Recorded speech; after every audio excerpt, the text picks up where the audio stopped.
The following live stream has been approved for appropriate audiences. It may contain occasional strong language and may not be suitable for younger or more sensitive viewers. Viewer inebriation is advised, though not mandatory.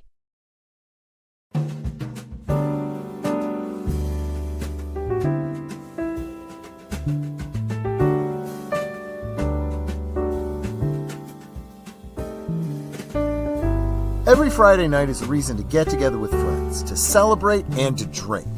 Usually we're just celebrating the end of a brutal work week, but tonight we are celebrating another brutal year. Wait, that doesn't sound right. We're celebrating another year of me not having died. Screw it. I had a birthday this week, and I thought tonight would be great for singing. So buy me a drink, put in your request, and I'll do my best.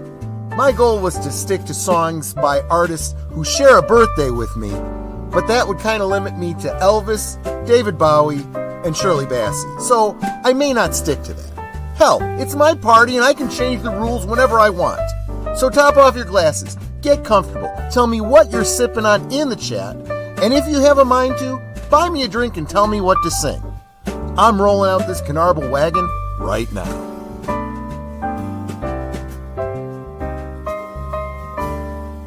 Last call is streamed before a live audience. Salud, welcome. Thank you so much for being here. Thank you so much for all of you who've already wished me a happy birthday. I super appreciate every single one of you. You guys are just the best. What am I sipping on tonight?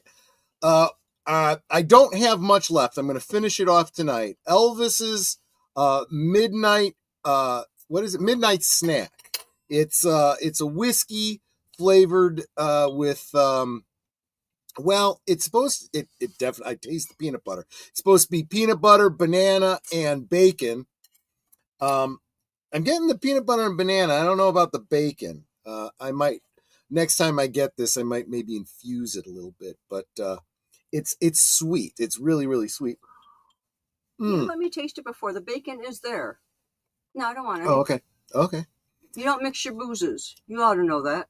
Well, I'm only drinking whiskey tonight, but when this ends, I'm going to have to top it off with Jameson's. And you know what? I'm going to start it out because I did see, and I will say hi to everybody in just a minute, but I've already got 3 songs lined up because some of y'all made requests last week. So I saw you here. Where are you? Mark Daly, you're here somewhere. I know you are. I saw you. I saw what you did. There you are. Mark Daly, he requested a song last week, and I've got that queued up, and I'm going to go ahead and sing that for him, and then we'll get this show started. Hold on a second. Now, I forgot how these the sound system here works. I got to get rid of the earbud first. There we go. That should do it. Okay. Real professional operation we got going on here.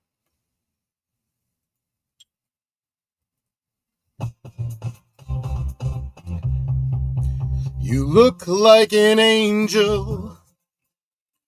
Walk like an angel. Talk like an angel, but I got wise.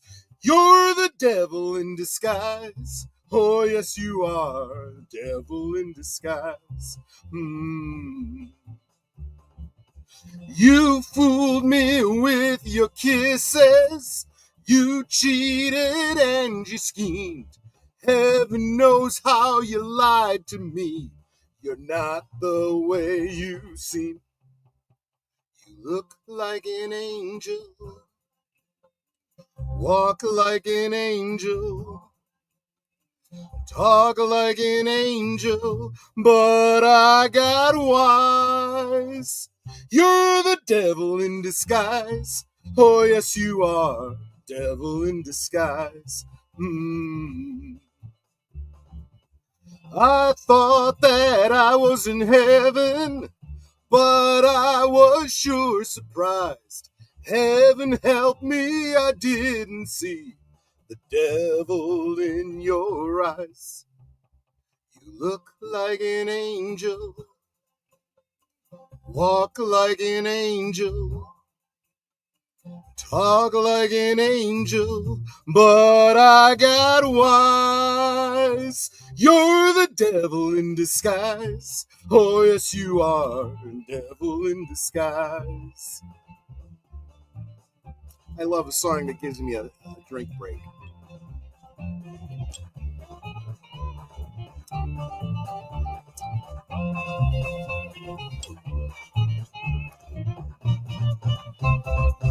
You're the devil in disguise. Oh, yes, you are. Devil in disguise. Devil in disguise. Oh, yes, you are. The devil in disguise. Ooh, devil in disguise.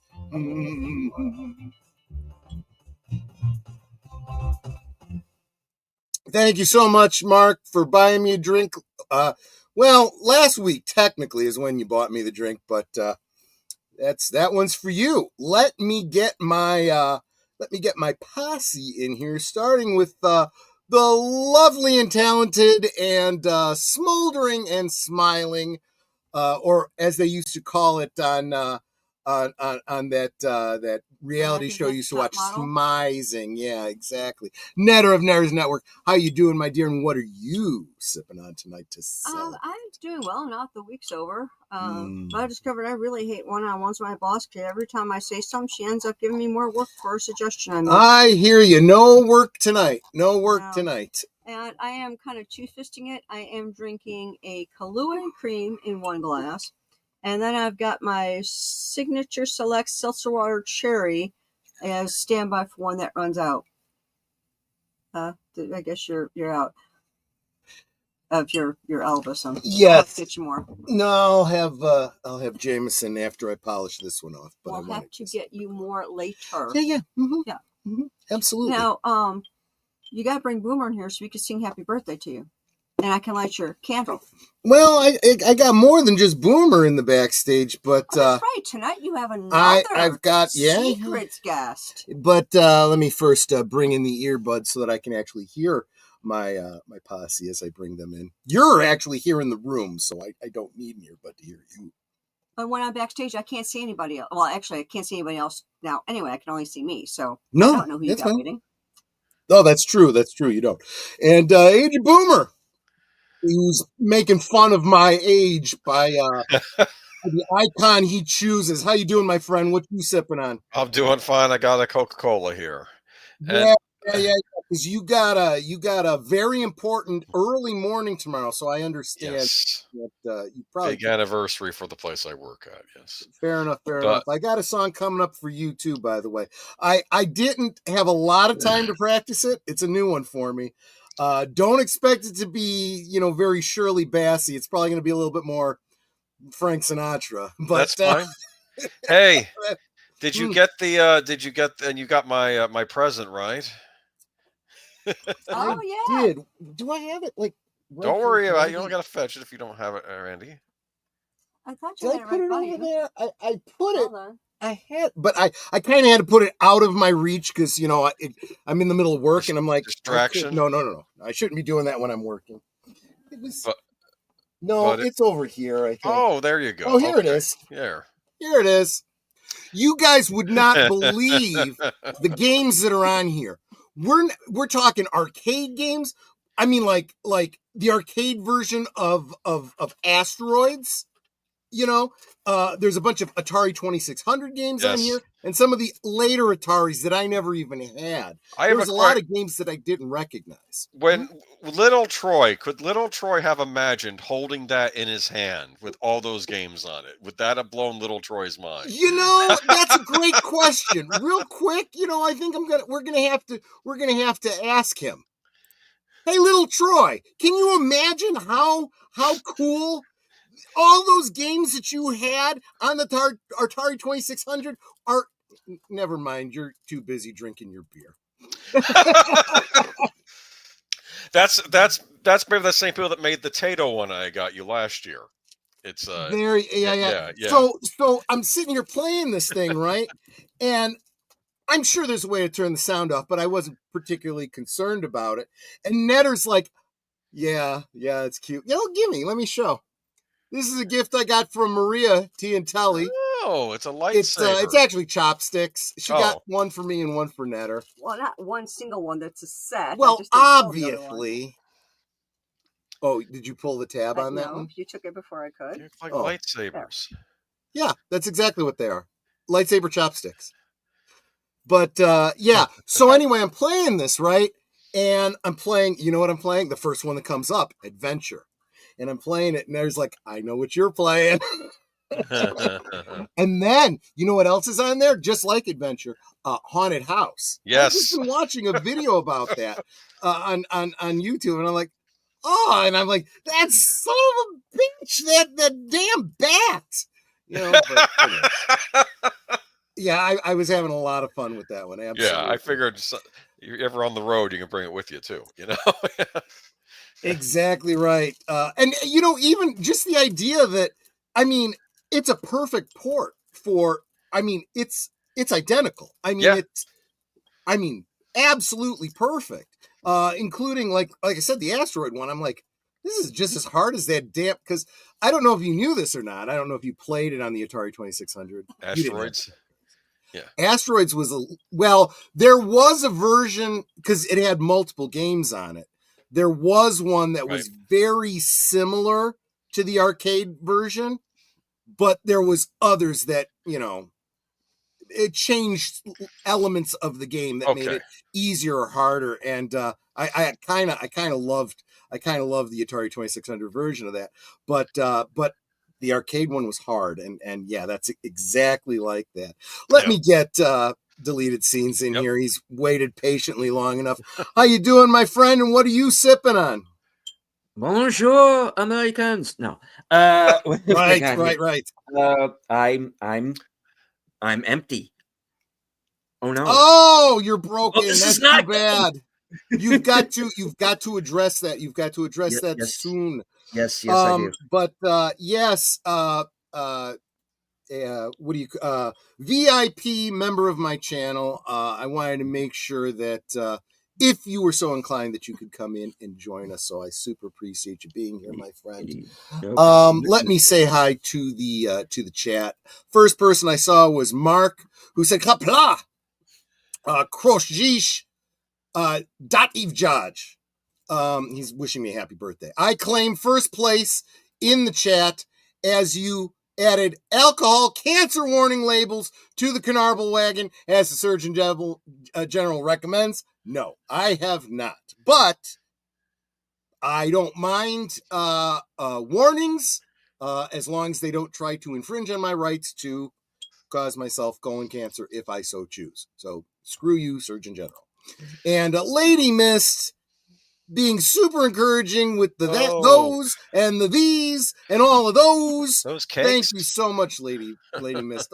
Cakes and cupcakes and party favors and all kinds of stuff. Super appreciate it.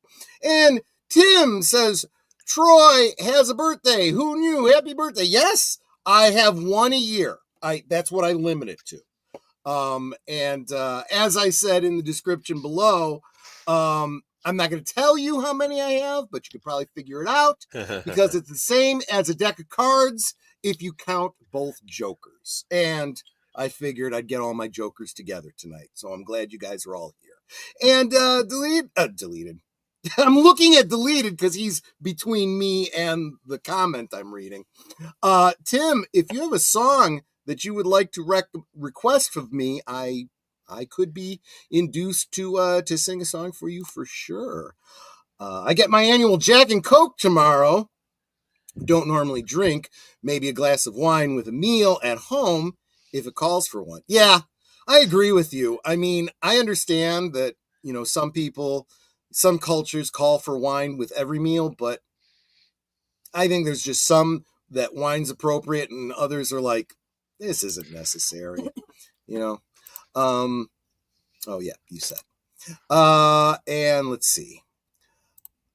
Lawrence Knight, haven't seen you in a long time, my friend. Good to see you. He says, happy birthday, fellow Cappy. Yes, mine is next Friday. Yes, I am a fellow Capricorn 8. See the flashing gem in my hand? Yeah, there you go. Deep cut for, real hardcore sci-fi fans. Let's see here.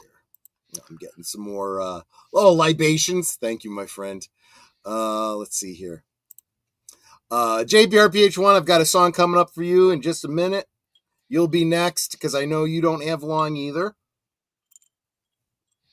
Happy birthday, Troy. Have a great stream. Everybody have a great time. Big Al, thank you so much. And speaking of David Bowie, because January 8th is my birthday, sharing that with Elvis Presley, David Bowie, and Shirley Bassey, to celebrate David Bowie's birthday, tomorrow night on Big Al Presents Films with Friends, Netter and I will join him for a screening of Labyrinth, which I have never actually seen all the way through.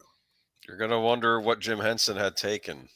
Oh, no. I fully understand Jim Henson. Weird stuff in that. Okay. I know. I've also seen Dark Crystal. And it has that vibe, yeah. Yep. But this one has David Bowie in it, yes. Which kind of, amps it up. Welcome, Matanui. Good to see you, my friend. Thank you so much for being here. And yours is coming up soon, too. 32. Congratulations, my friend. Yeah. It's a good age to be. And JBRPH1 is speculating he might not be able to stick around for his song, but I'm going to try to get to it as soon as I can. I'm drinking as fast as I can because to get David Bowie's range, I kind of need to loosen up, And, of course, Netter of Netters Network. Hello, love of my life. I love you too, my dear. Hello, my love. Yep, absolutely. Let's see. Curtis Selby, welcome, my friend. Welcome. Thank you for being here. And Sailor Outlaw George Ishak, which I think I misspelled your name when I was saying hi to you in the chat. Hello, welcome. So glad you are here. And Daniel Berry Sports Highlights. Salute, my friend. Good to see you. And of course, Mark Daly, for whom I was just singing a song because he had requested it last week. And this guy right here, looks similar, doesn't he? Said hi to you. And this guy over here, I know he doesn't look like, the same guy, but it's the same age of Boomer. Let's see here. That's from the Great Adventure commercials, or the great the theme. There you go. Tim Hayes, welcome, my friend. It's good to see you. And I knew I saw you in the chat. Yo, Graybeard. Yeah, exactly. Welcome, Stephen Ransom. He shared out the stream, and I hope that all the rest of you will do the same. Share out the stream.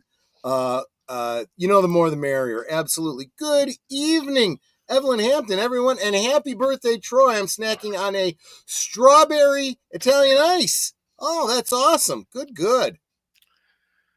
So there is a Italian lemonade stand in Chicago proper on Taylor Street, Little Italy. It's called Mario's. Went there, all the time in the summertime when I was growing up. Well, obviously in the summertime because they were closed, in the wintertime. It's literally a stand. It's, in front of an apartment building. It's a permanent wooden, lemonade stand. And the family owns that whole block of buildings. Yep, exactly. And the lemonade is incredible with the big chunks of lemon rind in it and so forth. That's good stuff. And they've got, I don't know, like 25, 30 different flavors, but they're all using the same lemon base. My dad always got watermelon, and all the rest of us always got lemon. I mean, it's just what we did. And honestly, I've tried. Yeah, it's like some of the other flavors just don't taste as good. They had pina colada. They had chocolate. They even had chocolate. Yeah. No, I didn't even try most of them. I was a lemon guy, Sir Torrin Clegane, welcome, my friend. Good to see you. No. Yeah. You know what? I'm just getting here, so you're not late at all. I wouldn't have noticed if you hadn't said anything, you know? Thank you and happy birthday. I'm glad you liked it. I'm glad.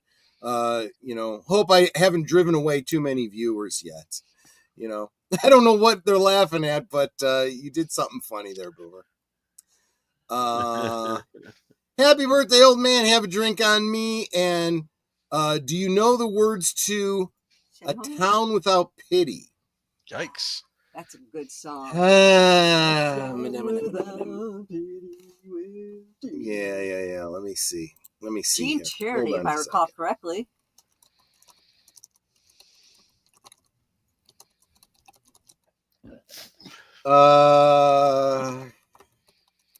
Let's see here.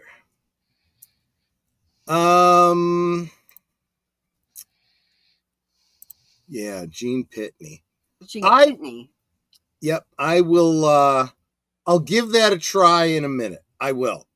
I know it vaguely. I don't know it well enough off the top of my head, but if I open up a karaoke browser, I could probably manage it. Yes, like I said, Gene Tierney, which I think is an actor. Right. Let's see here. You guys saying hi to each other, which I always I got the appreciate. Gene part right. Karaoke, good. Okay, well, thank you. I like I said, I'm glad I haven't scared anyone off just yet. We'll see. Some of the guests that I invited, I did warn them. I'm like, I'm going to be singing, so you may or may not, show up based on that. Let's see. I thought I saw here. There he is. Sashi from the other side of the world. Welcome, Sashi. Good to see you, my friend. And there we go with Geek Flag. Nate Knows. Welcome, my friend. Always wonderful to see you. Okay, I'm getting a swelled head, and this I don't want to outgrow this hat. So let's, I appreciate it, man. Thank you so much. Let's see. Geek Flag. Netter. $2 from Nate. Saying hi to you. Sweetie. There you go. And Outlaw Bill. Good to see you, my friend. Always good to see you. And NN is better than XXX. I have no idea what that means, Steven. Sorry. Well, Netter's Network is better than XXX. That part I don't get. Netter's Network is better than porn? Which may be the case, but or is it better than alcohol? It might be better than moonshine. Depends on what XXX you mean. But yeah. I would agree in either case, but I don't remember either coming up in the conversation. Thank you, Bill. I super appreciate it. I don't know if you saw this one. Tim Hayes said to check your private Twitter messages when you have a minute. Oh, I may have my Twitter open. Let me see. My Twitter's always open. Yes. So I could be Twitter-pated. Yikes.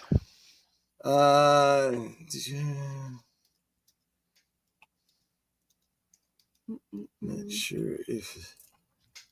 You know what? I don't mind. Having a conversation. In public. It's just like a party, right? You're asking me a question.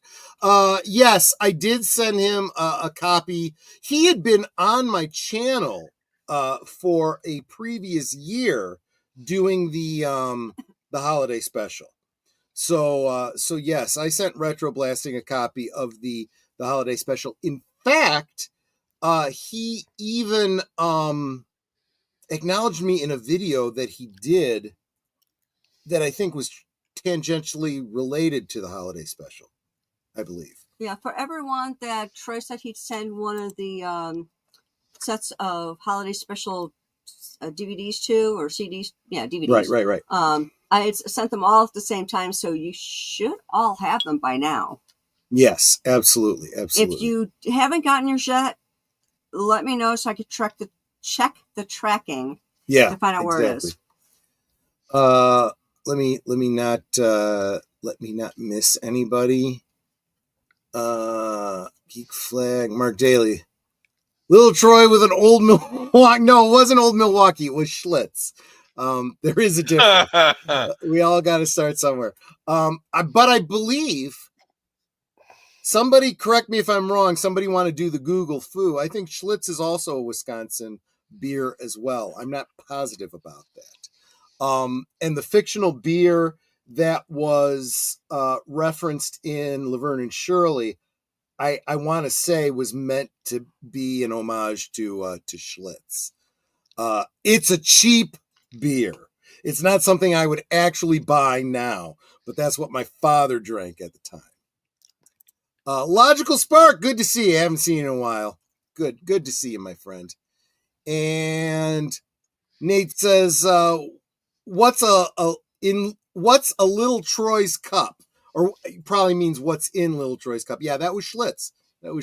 I thought, you know what? Let me go big screen and let me bring that up again. I mean, I guess you have to know your beer labels to recognize that as Schlitz. But yeah, that's Schlitz. And as I was pointing out to somebody the other night, that hand on the left of the photograph there, that's my dad's hand. It's the only picture I have of my dad. So there you go. Yeah, and I have not an issue with that. How do I unbigify myself? There we go. And Stephen Ransom said is when you introduced Netter, I guess it was the double N. Fair enough. Good. Let's see here. And Jesse Guajardo. Gracias, señor. Always good to see you, of course, my friend. Let's see. And if I miss anything anyone says, I'm sorry. I am trying to get through the chat so that I can say hi to everybody. Not seeing new faces just We yet. have DJ Plain Ice, who has left a message for you in the chat. A little happy birthday message there. Oh, thank you so much, DJ Play Nice. I hadn't gotten there or I missed it. Tree Rock Creations. Hi, Mr. Funtime. I'm not sure if he's talking to me or someone else, but welcome.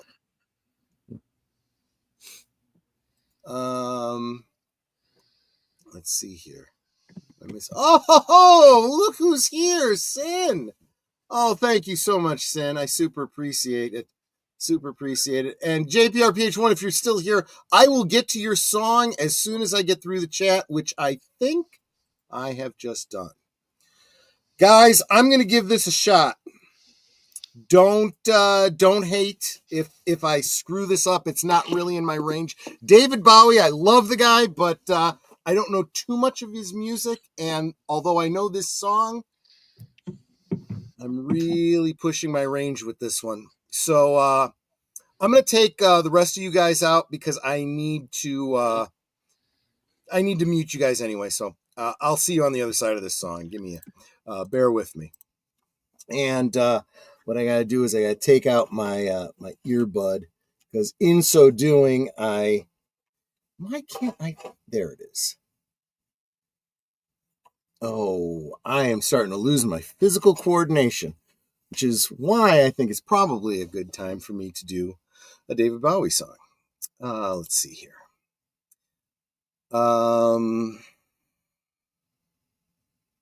Where are you, David? There you are. I'm going to try.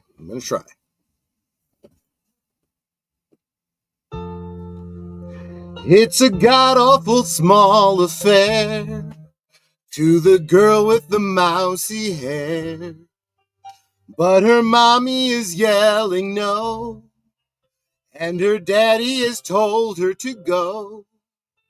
But her friend is nowhere to be seen, and she walks through her sunken dream to the seat with the clearest view, and she's hooked to the silver screen. But the film is a saddening bore, 'cause she's lived it 10 times or more. She could spit in the eyes of fools as they ask her to focus on sailors fighting on the dance floor. Oh man, look at those cavemen go. It's the freakiest show. Take a look at the lawman beating up the wrong guy. Oh man, I wonder if he'll ever know. He's the best of show. Messed it up already. Is there life on Mars? See what I mean? Not really in my range. At least there's a drink break.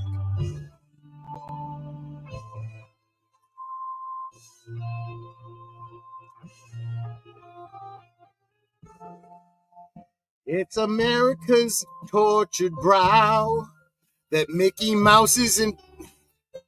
Sorry. Now the workers have struck for fame, 'cause Lennon's on sale again.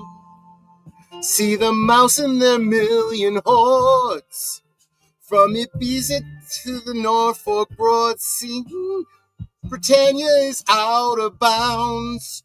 To my mother, my dog, and clowns. But the film is a saddening bore, 'cause I wrote it 10 times or more. It's about to be writ again, as I ask you to focus on sailors fighting on the dance floor. Oh man, look at those cavemen go. It's the freakiest show. Take a look at the lawman beating up the wrong guy. Oh man, I wonder if he'll ever know. He's in the best-selling show. Is there life on Mars?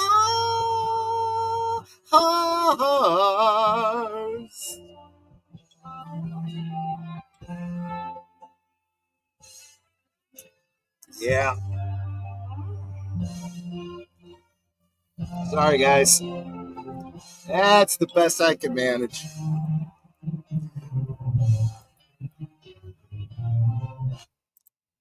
Yeah, even with loosened vocal cords, I am not drunk enough to think even that sounded good. And welcome, Lester San Jose. You picked a wonderful time to join us. Lester. Well, I think that you need to get a boost sponge in your Oh, tummy. good point, good point. Once you pick up your plate, I will light it. Ow. This match just gave me a splinter.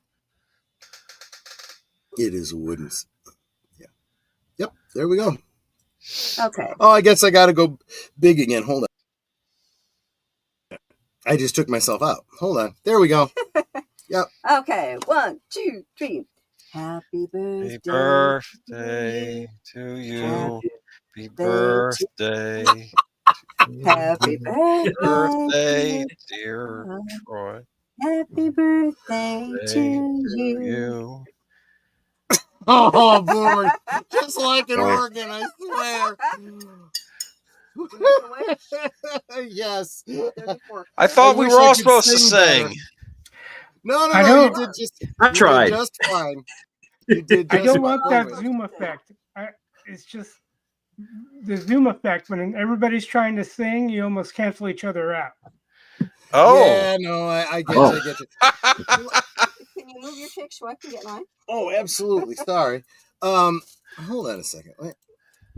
I don't know why we lost your icon there, Lester, but It's okay. welcome to the stream. How you doing, my friend? I'm doing all right. Just got home from my side gig, and I'll have one of these in your honor. It's Bulgarian. What do you having? I can't see. It's Bulgarian brandy. Ooh. And that the was good. person who gives us this every year, he's actually an anesthesiologist. So on the bottle, it says this is your prescription, 1 ounce after every meal. Strictly for medicinal purposes. I understand how that works. Brandy actually is. Well, okay. I guess the Surgeon General recently came out saying that no quantity of alcohol is actually safe. It's a carcinogenic. And I'm like, screw you. I don't care. I gotta die from something. And what's the point in living if you can't enjoy nothing? Next thing they're gonna say sex is bad for you or something. I don't know. Breathing is bad. Yeah, everything has a consequence. That's the thing. Absolutely. It's like you learn things have Absolutely. consequence, and it's up to you to whether or not you want to live with those. You know? It's Oh, like, thank you so much, Deleted Scenes. Yep, yep. I think too many people on my side of the chat were thinking it was my birthday. My birthday is not till June, folks. Sadly, but it is Troy's birthday, and this is his night, and we're just celebrating along with him. Yes, please. Yeah, Lester San Jose and Deleted Scenes are my VIP members. I super appreciate them. They are they're the heavy lifters keeping the lights on here at Casa del Troy. Is that what it's called, Casa del Troy? or Maybe it's Casa de Otisburg. Pacelli if you want to be formal. Pacelli Manor, huh? Pacelli Manor. Okay, fair enough. Yeah. Otisburg. It's a little bitty place, Mr. Luthor. Miss Tetzmacher has her own place. Oh gosh, I tell you. But yeah, it's been a year, hasn't it? So I am. Look, I don't care how you look at it. I'm more than halfway through this trip around the sun. Don't know when my last day is, but I know I've got to be past the halfway point at this juncture. To quote the Joker, if you gotta go with a smile. Absolutely. Thank you so much, Nate. If you got a song that you want me to sing, Nate, by all means. He's a bad guy, the Joker. He's just misunderstood. Yeah, he's misunderstood, all right. Psycho. And CK, the longest running, we're talking about Superman. Of course, CK shows up, right? Sorry, I'm late. Happy birthday, my friend. Happy birthday. Yes, thank you, my friend. I super appreciate you encouraging me for my birthday. So that's the name of his new of his channel, because I think he used to be. If that's the same guy, Continuum Chronicles. Yeah. No, he's got more than one channel. So definitely, and CK by all means. I think CK is a Blue Wrench. If you have a channel you want to promote, by all means, drop it in the chat. Thanks for the tune. Cheers. You're dropping more moolah on me, dude. Thank you so much. I hope you liked it. It wasn't the best rendition, but look, don't expect me to be as good as David Bowie, right? But not to make you feel any more dour, but as the saying goes, I've heard worse, and I probably have seen worse. So. That's fair. Okay, yeah, I'm broken. But,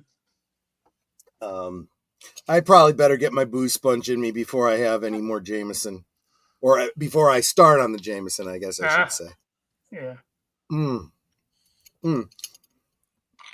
Actually, didn't have any birthday cake on my birthday. This is my birthday cake, so there we go. But so what have you been up to, Lester San Jose? You've been chronicling your journey over there on your channel. What's going on? Oh, just work. It's interesting that I'm very happy I have the doc I do have, but it's been an interesting 2024 into 25, just navigating the round of tests I had been through, especially in the ER. We're gonna do this. We're gonna do that. Like, I had all sorts of tests done, and then I was surprised at how low my medical bill was compared to what I thought it was going to be. And even with all the tests, it seems like, based on what my doctor and I have discussed, my diabetes especially has been a quasi moving target. And so a lot of it has been working with him and finding ways to navigate the medication. Like, he'll even say, oh no, don't need to go that far. And a lot of it is he even had the term biofeedback, Mm-hmm. which I started wearing a continual glucose monitor, which I Uh-huh. think will benefit all sorts of people. You don't have to be diabetic. I find Right. it helpful because even when I got high, my parents are like, "You're high," and I go, "It's just an excuse for me to get moving and exercise." Because once I started moving around the casino, I noticed that my sugar was dropping, and I didn't have to Yeah. walk very far or even that intensely. Maybe Yeah. I was more intense than I thought or realized, but I go, oh, it's dropping. Like, I think a lot of people will appreciate that, and I joked about it where I said it's giving me answers, but those answers are leading to more questions. You know, Absolutely. Yep. because Yeah, I know you've had this health issue. You were in the hospital for a while there. It was a little bit yeah, for concerning. I was surprised my cost wasn't as high. Like my ambulance bill might be the worst one, which comparatively speaking, it's not by much. Yeah. Okay, I'm gonna have to cut off the conversation. I Yeah. need to get to Nate's request because Yeah. he is dropping like request after request. The guy's gonna go broke trying to get me to sing this song. I'm gonna disappoint you, Nate, because don't expect it to be that great. I know the song reasonably well. I'm gonna give it a try. So yeah, let me take you guys out so I can sing this song for him before he I don't know, he's gonna revolt or something. I don't know. Give me a second here, man. Let's give this a try. I don't know, man. I'm gonna give it a try. Let's see here.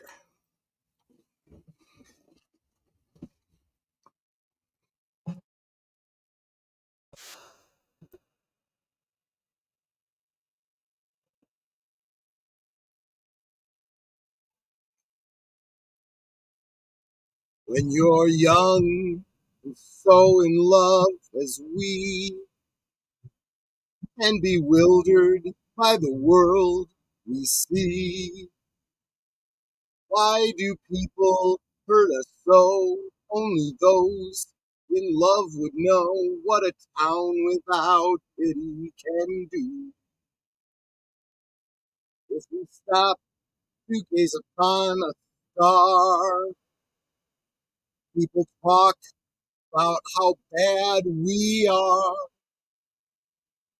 Ours is not an easy age. We're like tigers in a cage. What a town without pity can do. The young have problems, many problems. We need an understanding heart. Why don't they help us? Try to help us. Don't help me. Falls apart. Take its eager lips and hold me fast. I'm afraid this kind of joy can't last. How can we keep love alive? How can anything survive when these little minds tear you in two? What a town without pity can do. Yeah, I think I'm gonna need to get refreshed here because wow, I was the Jameson is in favor, forward on the right. How can we keep love alive? How can anything survive when these little minds tear you in two? What a town without pity can do. No, it's very pretty. What a town without pity can do. Sorry, guys. I guess the answer to do you know town without pity?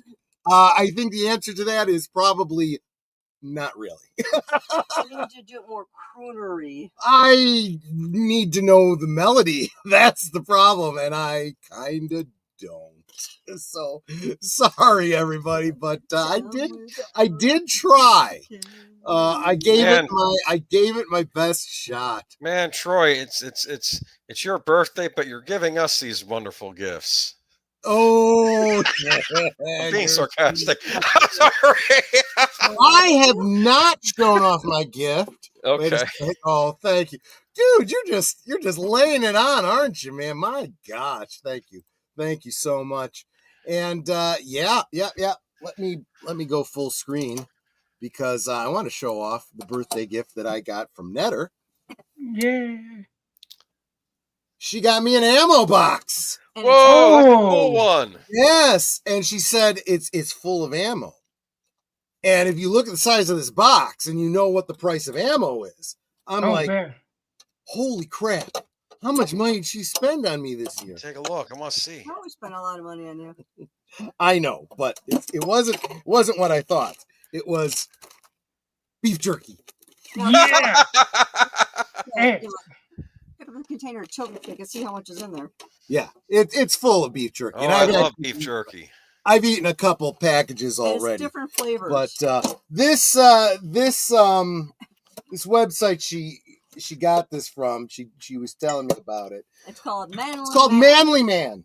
And it's very clear that the shtick is to get you gifts, give you the opportunity to buy gifts for men that are manly, right? So anything that you would get, as a romantic gift for your woman, you can get for a man. It's a male version of it, right? So what would you buy your wife or your girlfriend for Valentine's Day? Bonbons. Flowers, right? A bouquet of flowers. Well, you get a bouquet of bacon for a man. You get her a box of chocolate hearts. Yeah, well, you get a heart-shaped box of heart-shaped beef jerky. Stuff like that. I'm like, okay, I get that. What's the old adage? What do you get? What if a woman wants dinner and flowers and candy for Valentine's Day? What does a guy want? Well, he wants a steak and a blowjob, right? So, Yeah. obviously, what the site is not selling blowjobs.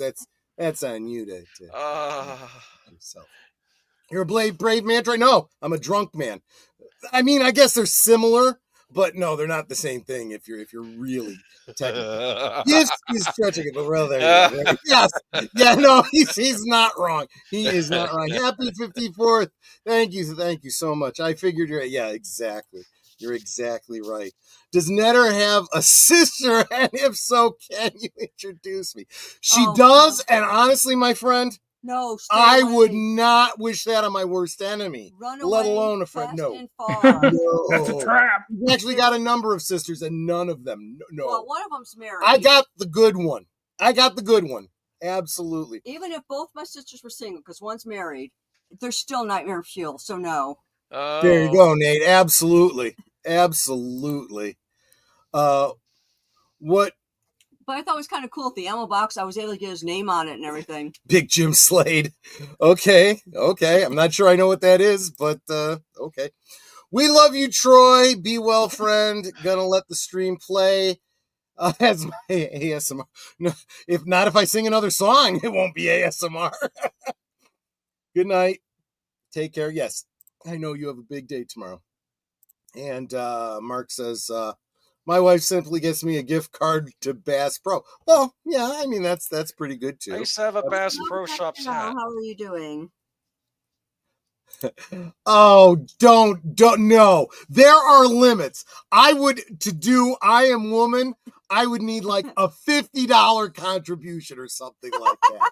I mean, there's, isn't that like Joan Baez or something? I don't even like her. I mean, just that's an idea, Troy, in terms of What If you want Brand of me the to sing Enemy? a bad song, you got to pay me like a high Well, price. the way he does it, right? So, I don't know if you ever been to his live streams on Saturday morning, but he does tiers. So if we get a certain dollar amount, you unlock certain things. And how he's developed his It's a great channel. idea. Yeah, I'll have to think about that. It's Helen Reddy. I don't like her either. I don't like her either. I didn't even Yes, like I'm her on that ready. mystery show that she was on. Well, she only guest starred, but whatever. I was gonna say what mystery? It was show a is guest it? star. I think it was the one with Dick Van Dyke. Oh, Diagnosis Murder. Yeah, that's it. Thank you, Raquel. She says happy birthday. Thank you. It's so kind of you. I hope you're not a big Helen Reddy fan, and I just offended you like that. Let's see. Quick, someone give him $50. No, I'm guessing that people would give me $50 not to sing that song. I'm just guessing. Best Valentine's gift from a girlfriend for a girlfriend: lingerie. Nothing trashy. A nice silk chamois. Well, let's face it. If you're gonna buy a girl nightwear, it's got to be comfortable pajamas. If you buy her lingerie, you're buying it for you. Let's be honest, right? Wait a minute. Is this a typo? Oh no, she was telling me that it was Helen Reddy because I was thinking I am Whoop Man. maybe. How about Dingling? Who sang that? Was that Little Richard or something? No, it was. I don't remember. Oh yeah, she corrected herself. I am woman is Helen Reddy. Right. What happens if I give you $100? The show is boobies. Nobody wants to see that. They'll give me $100 not to show my boobies. I would really love to ride tonight's episode to the end, but unfortunately I gotta be on the job early tomorrow. No, I totally understand, Nate. Thanks so much for being here. I really do Chuck Berry, right? My dingling. Oh gosh, I remember that. Yeah. There's the boobies. Tim's showing us the boobies. Thank you very much. Yes, I knew Evelyn knows all these. The only reason she's not first boom boom boom is because she's on that 30-second delay that YouTube does. But there you go.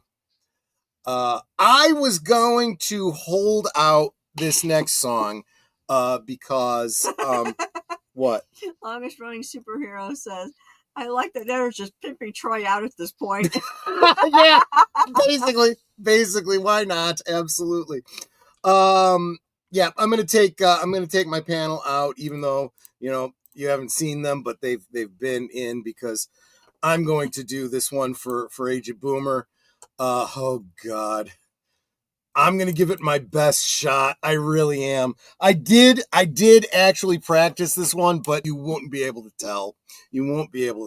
Okay, I thought he sounded good when he was practicing, so Okay, I don't know. But you don't know the song, right? Well, I don't know the song. Chances are most of the people in the chat won't know the song either, so we're probably But going I to thought he did a decent job considering that I don't even know it. Let's see here. Where is it? So you'll have to tell us because you actually know the song, Boomers. You're going to have to tell us how he actually did.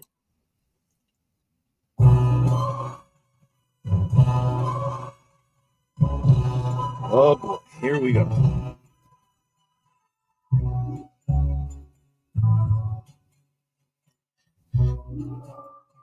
He's tall and he's dark. He's like a shark. He looks for trouble. That's why the zeros double. Mr. Kiss, Kiss, Bang, Bang. He's suave and he's smooth. And he can soothe you like vanilla. The gentleman's a killer. Mr. Kiss, Kiss, Bang, Bang. Demoiselles in danger have filled the stranger's past. Like a knife, he cuts through life. Like every day's the last. He's fast and he's cool. He's from the school that loves and leaves 'em. A pity if it grieves 'em. Mr. Kiss, Kiss, Bang, Bangs, not a fool.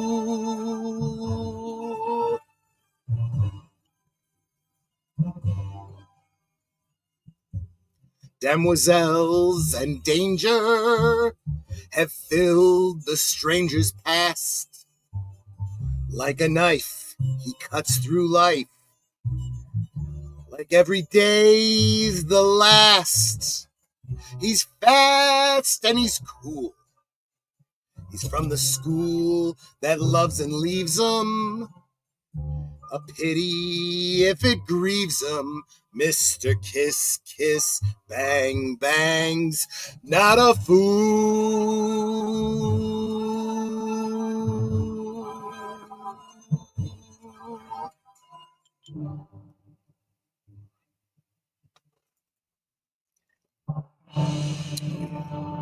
Got that James Bond ending there.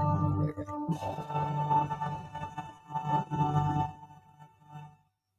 Here we go. So, Boomer, how do you do? Well, he'll tell us when he comes in. Oh, I wasn't in StreamYard. I was in YouTube. Yep. Hi. Yeah. You did all right. Yeah, kind of sang it, right? What was Kinda got it. Mademoiselle in danger? I hear Damoiselle in danger. Yes. I looked up the lyrics because it didn't sound quite right as I was listening to it. I'm like, Is that yes. why? Okay. Yeah. Listen. I actually had to look it up. I don't know French very well. This is the history behind this song. All right. This is from Wikipedia. This is about the Thunderball soundtrack. Yes. The planned theme for Thunderball, this was the fourth James Bond movie with Sean Connery, was the fourth.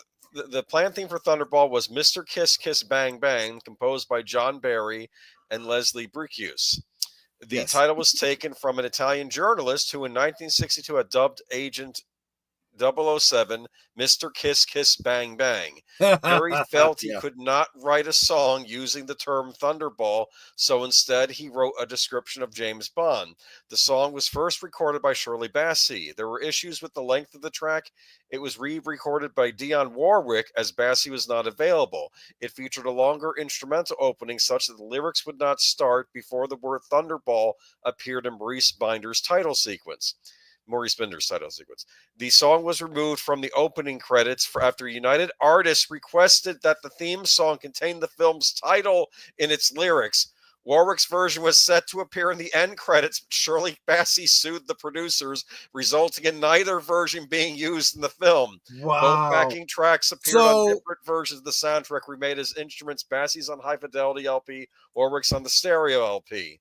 There you go. That's the history. So I did not know about the Warwick version. I'm kind of glad because I would have wanted to go with the Shirley Bassey version. Anyway. They're both good. They're different, though. The Warwick So version. Boomer sent me a link Yes. to the video with the Shirley Bassey version, but it was good and I could have worked with it, but the fidelity was kind of low. So I did a little bit of searching and I saw that there was a high def version from her album. So I grabbed that one and I turned it into a karaoke version. There's an app that I subscribe to that allows me to strip the vocals out to make my own. Because Netter and I have been going through some of the karaoke on the big sites for karaoke, and not all of them are good. I mean, we'll be singing them and it'll be like in too high a register or the wrong tempo. And it's like, yeah. And then some of the obscure songs, like if I want to do a Bruce Willis song, it's like, I kind of need to make my own, So Gorilla Censored Thoughts says, happy birthday, Troy. Thank you very much, my friend. If I had more than $3, I would make you sing Barbie Girl. But at least the bills are paid. And I responded and said, Troy and I could do that as a duet, but not tonight because I'm still recovering from not having a voice all week. I was thinking that because I actually have the music for it. I absolutely could do that. May I read Mark Dolly's comment? Let me bring it up. Give me a second. Latest one. There it is. Thunderball is still my favorite Bond film. Only one where I read the book. That's the next book I'm about to read. I've been reading all the Bond books in order. Thunderball is up next. The books are interesting. They do have a continuity, but I don't think you necessarily have to read the prior books to. Did I send you that video, Boomer? I did, and I watched it up until he got to Thunderball, and I had to stop there because I don't want to be spoiled. But gotcha. Okay. But he had some interesting takes. He got a couple things wrong though. It's his opinion. So he argued that the Spangled Mom had ties to Smersh. They did not. Smersh specifically says this at the beginning of. So he literally made an actual mistake. I think he made a mistake because I think he assumed they had ties to Smersh, but they didn't. This was reiterated in From Russia with Love when they said, well, he was also on a diamond smuggling operation, this Mr. Bond, but that had nothing to do with us, so it's of no consequence. And I thought at the time, the book was terrible, so it was no consequence to me either. I'm sorry. I did not like that book. But anyway. So, and I don't know if it was, I'm pretty sure I told you in chat that as I was listening to that video, I was taxing my memory because it's been a long time since I've read those books. I read those books in high school. Right. And, yep. Holy crap, that was more than 30 years ago. It's a while. I haven't read The Lord of the Rings since high school, so that's but since then, Netter has gotten me all the books, so I am going to start my own James Bond, reread, right? There you go. But as I recall, his older books were the better ones. And when he started chasing the movie, the Hollywood stuff, maybe not as good. And honestly, I've seen that in so many authors. I mean, you can make your own value judgments if you want, but like Michael Crichton, he wrote Jurassic Park. Yes. And they turned it into a movie, and it was only about half based on what he wrote. Right, that happens a lot. Then they wanted to do a sequel, and the only reason he did a sequel book was because they were going to do it anyway, and he wanted to capitalize. And his book was good, but not as good, because obviously he hadn't planned it. And they kind of didn't follow the book at all, And then screw, anything that came after that was just ridiculous. But absolutely, the James Bond novels, once he started chasing the film, because even some of the continuity of the character changed in the books to fit the movies. And his earlier books were more grounded, more gritty, more Cold War, whereas his later books were more superhero, super spy, Hollywood. Well, I'm at the transition right now, so I'm going to find out. Yeah. And see, here's the other thing too. Yeah, because we've passed this point. I got to be honest. I don't remember our conversation when we had Michael French on before, and we were talking about James Bond earlier in the year. Well, last year, I guess it is now. Right. I know I must have said that On Her Majesty's Secret Service was my favorite, but I would like to revisit that because I feel even more strongly about that, having seen it again recently. Okay. And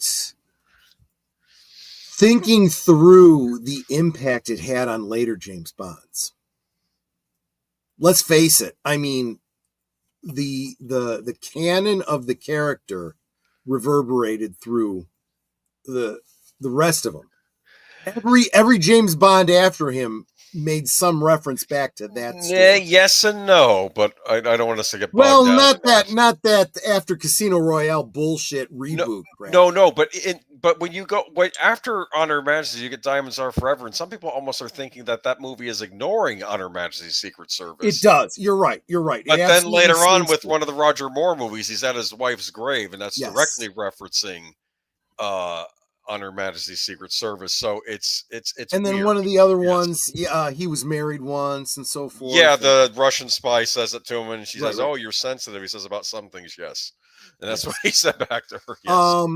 And honestly, those kinds of references could take a movie that maybe I didn't appreciate that much otherwise, Right. and go, okay, I could forgive everything else about this movie because of that one reference, And if On Her Majesty's Secret Service has that much impact on me, you know what I'm saying? So when I say George Lazenby is my favorite James Bond, he didn't act the role the best, but he had the best script. He was okay. I would even argue that in a way, On Her Majesty's Secret Service, okay, I'm going to freak everybody out in the chat with this one. On Her Majesty's Secret Service was a woke movie. Huh? Okay, so what does a woke deconstruction of something do, right? It turns everything on its ear, right? I guess. It does the opposite of everything, right?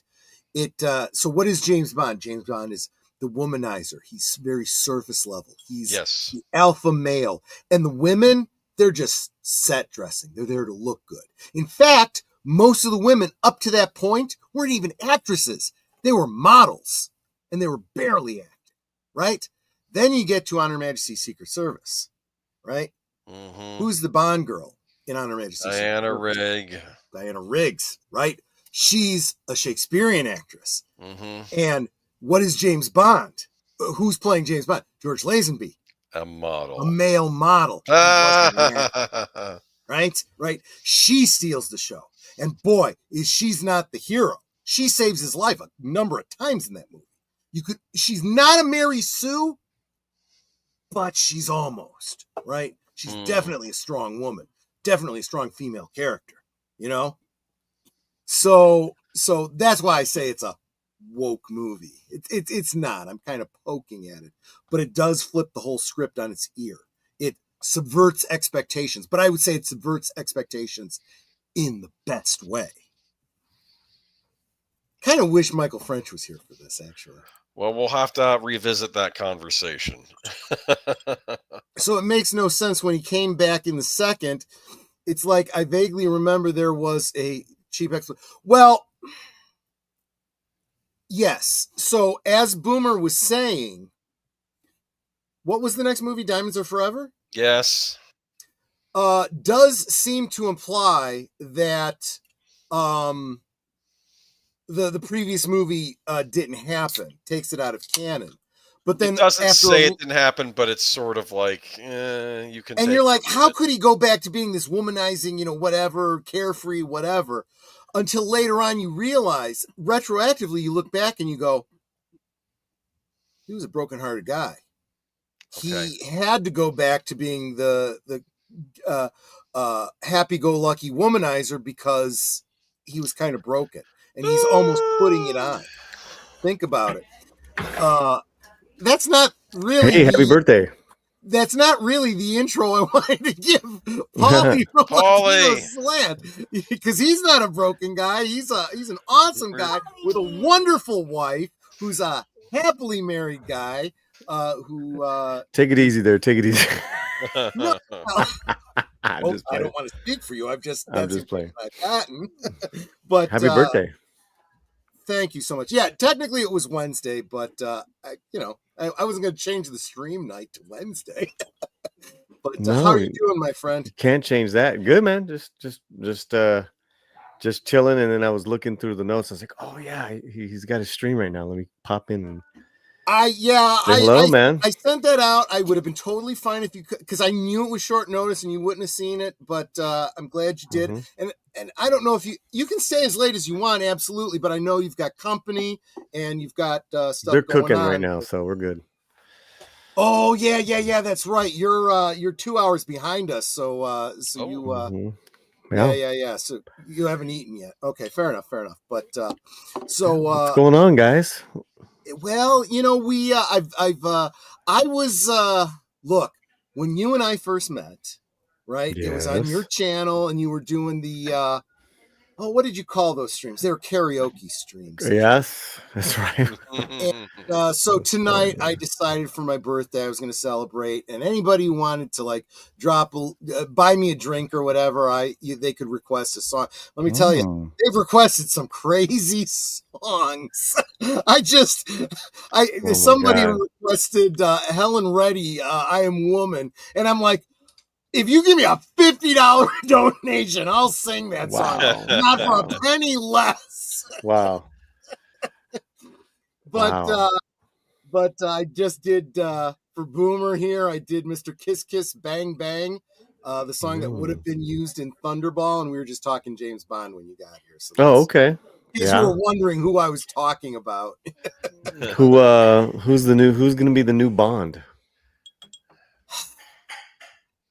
No one knows. I know. Remind me who has the rights now on it? No, that's a big. I don't know. It's a fight between Amazon and Barbara Broccoli, the daughter of the original producer. Eon Productions still has the rights, but I guess Amazon must have some tie to it because of the MGM buyout. I don't know. And now I hear there's fighting going. There's rumors that there's fighting going back and forth between them. See, that's what makes it impossible to make any predictions, right? This is the same thing I'm saying about people are asking me about Star Trek. And I'm like, look, everybody's talking about, Star Trek Discovery was decanonized because this thing that happened in this show. And I'm like, don't you believe it? What really decides what canon is what happens with the contracts behind the scenes. If Skydance, I almost said Sunday, Skydance, takes over, they will decide whether or not they extend Kurtzman's contract. If they extend Kurtzman's contract, it all remains canon. If they don't, it necessarily is decanonized. All of it. And that includes the stuff that people might have liked, like the 3rd season of Picard, because that's how the rights work. It's really kind of that simple. What are we talking about? James Bond or Star Trek? No, I was using Star Trek as an analogy, but going back to James Bond then, until we know who is making the decisions, we can't even guess what they're going to do, right? Well, you can fan cast. Hey, babe, what's up? Okay, you can fan cast. I'll be honest with you. I say the same thing about, people had said this about Superman and every other, big character. You know who I'd really like to see fan casted?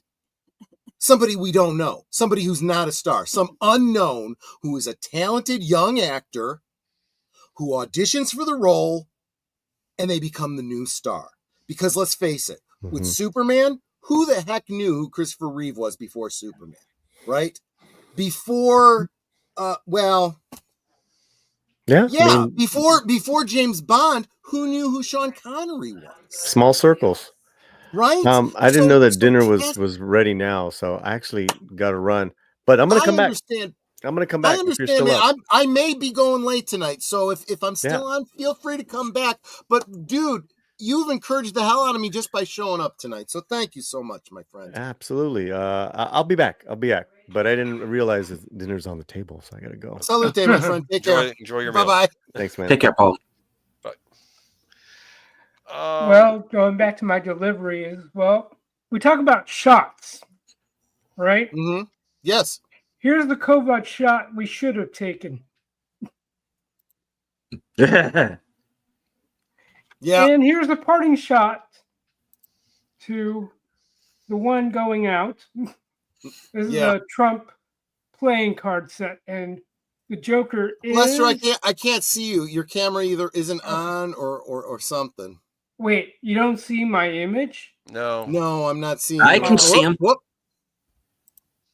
You can see him, but I can't. Maybe it's on YouTube. Hold on, let me look. You're kidding me. StreamYard. I hate fucking StreamYard. I really parting do. Shot to the one going. Yeah, it's on YouTube. Many levels. Yep. Cool. Okay, I'm opening up. open it up on YouTube. Oh, there you go. Okay, fair enough. Yeah, you just parting shot. Yeah, no. Exactly. Gotcha. But you can unbigly me now. I can unbigify you? Okay. Or unbig, however you want to. Whoops. Whatever. Whoops. Sorry. No. Didn't mean to do that. There we go. Back. Yeah. And I know if Mark is still here in the chat, we're not real big fans of anything that's come out under Kurtzman, except maybe season 3 of Picard.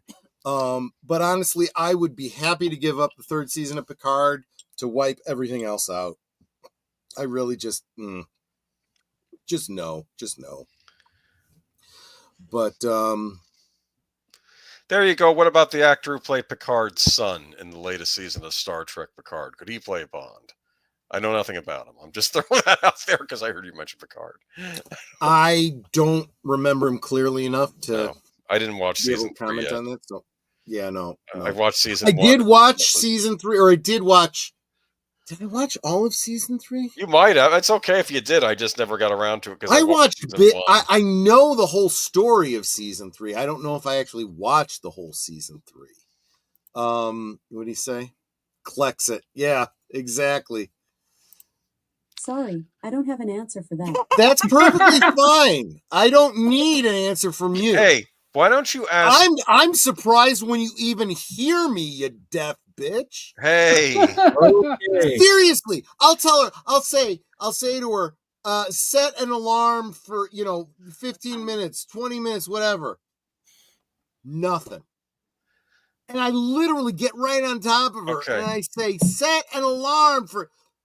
Then she hears. This is how the machine revolution starts, when you start calling them names. Okay, you're going to be drinking too much one evening. She's going to say something out of line. You're going to smack it across the wall. Terminators taking over. It's never going to get to that point because we're going to beat the shit out of them and destroy them before they become sentient because they piss us off so much. Okay, why don't you ask Alexa who should play the next James Bond? Is that Alexa? Who should play the next James Bond? Aaron Taylor Johnson, according to some speculation, is a great match for the next James Bond. Does anyone know who this Aaron Taylor? Raven the Hunter. Oh. Is he British? Yeah. Oh, yeah. I guess he is. Yeah. Okay. Yeah. I guess if he shaved, he could. Yeah, why not? He was a Nosferatu also, the new one that came out. Haven't seen it yet. Yeah. Haven't seen it yet. Okay. Can I say happy birthday via link? Oh. Yeah, hold on a second. Let me Netter, would you be able to forward the link to Real Wade Nation Gaming? To whom? Real Wade Nation Gaming. The link to your stream. Okay. Yes. Well, you kind of gave me a half sense there, dear. Oh, sorry. I thought you were following along. I won't. It's in my helm. Lexi Eagle Sky. Look, I've thought about all this and all of the, she's listening in and everything, and I'm like, damn. I am so online and broadcasting on YouTube so much, all of my secrets are friggin' out there. It doesn't really matter at this point. I would say of the assistants, Amazon, based on what I've seen in your streams, it seems to have the worst track record. I'm more worried about Google's because they're all about machine learning, as the saying goes. Yeah, I hear you. Yeah, so CK says searches. CK says no, he couldn't be James Bond because Bond needs to be polite when talking to the Queen, but then go out in the alley and beat a man to death with his bare hands. And Picard's son doesn't seem tough enough to me. Look, I'm vaguely aware of the guy. I can't picture him in my mind's eye, but I know I saw some scenes with him. And look, he's an actor. And if that's the only thing I've seen him in, I haven't had an opportunity to evaluate him as an actor. So who knows? Maybe he could. Maybe he could do it. Skynet won't have to build Terminators in this reality. He'll just withhold AI services and society will collapse. That is so true because people become so dependent on their technology when the cell phone goes out, when the internet is down, satellite gets disconnected, they don't know how to function, But yeah. And there we go. So you guys may remember real Wade Nation Gaming clips from Netters Network Thursday. I want to say a month or two ago. Hope that you subscribed to him. If you didn't, make sure you do now. How you doing, Wade, and what you sipping on? Nothing really. I just was saving the galaxy from bugs and robots and more. I just got Helldivers too. Oh, okay. Good. So did you just wrap up a stream? No, I wasn't streaming. I was just recording. Oh, that's right, because you record and then upload. Yeah. I just uploaded a solo mission. That's good. But I went to work today, got home, bought the game, played a little bit, then I went outside because of all the winter weather. I'm like, I only got like 4 inches. They said 8 inches of snow. I'm like, seriously? 4. Wow. 4 inches. That's more than we got, believe it or not. Here in the Midwest, we're but the problem is they canceled the whole state of schools. You can do some math where you can do obvious, but you can figure that out obvious. But they're just not equipped. I'm laughing. I left at 7 this morning. I only had a 7:30 to 12 shift, so it wasn't even that bad. It was pretty much dead. Groceries were stocked, so it wasn't even that big of a deal. Everybody would just panic like always. Unless you don't YouTuber, unless you don't have the proper car tech, like all-wheel drive, then I can see where you're panicking. But yeah. There's another YouTuber. I want to say he's in. Why do I want to say Tennessee? He's somewhere south of where we're at, and he moved there from like New Jersey. So he's talking about how the whole state just closed down because they're calling for snow. He says we haven't seen a damn snowflake. He's like, but I understand. He's like, I understand. They're scared. They're worried. They don't know how they're going to cope. But the problem, I get like school bus. Like first it was like really school, and then I forgot the bus part of the school. Getting the kids places, and it's dark now, and it's cold, and the roads are fine, but it should freeze. You should have ice. Later on, probably tonight, I'll upload a little snow video if I remember to upload it. It might be tomorrow for all I care. I look forward to it. I'll put it on the blog channel. That way I keep the stuff separate. But who knows? Maybe in my luck, I might need to put it on clips just for the heck of it. Fair enough. Anyways. Real quick, I want to say hi to Charlotte Nightstar, the werewolf. Always wonderful to see you, sweetie. Want to do a stream on the 12th? It's going to be a birthday talk show. Let's see, the 12th of this month. That'll be Sunday. Okay, I'll keep an eye on the Discord and see if I can't jump in for a little bit. I'll try. I'm not making any promises because I got to look at what's going on that day, but I'll try. Absolutely. Ed Spielers is Picard Jr., played the title character in Aragon. He was tough enough there, but he took flack for his acting or lack thereof. Now that's a shame. He wasn't that bad in the movie, if it's the one I remember of. I got to take God's words for it. I have no idea. It wasn't his fault. Issue, yeah. That was the script. It was just the writing. It was the script is the problem. I didn't read the book, but it looked good. For the time. Now you look back on it, you get the Willow treatment. Mm-hmm. Not talking the Disney show, but the movie. But it's not. It's not bad. I haven't The seen movie, it in years. was like a Cliff's version of the book. It needed to be. It probably really needed to be a series to really work, because there's like several books, and you could do like a season per book, really. And they tried to take that book down to like a 90-minute movie, and that's not going to work. Okay, the one, speaking of series, I'm not looking forward to Narnia on Netflix. Oh, They're I forgot doing about that. Me either. At first, I was like, cool. I don't even have Netflix, but I'm like, okay. And then I'm like, heard more about it. I'm like, no, even if I had Netflix, I wouldn't watch it. But I don't know. Of course, I have enough backlog to, I only watch like DuckTales and all this older stuff, anyways, on Disney Plus, and maybe a couple of Star Wars here and there, but nothing much. I tried to watch Skeleton Crew, but I just couldn't get into it. I gave it a shot, but I was ended up fast forwarding, and I'm like, why am I?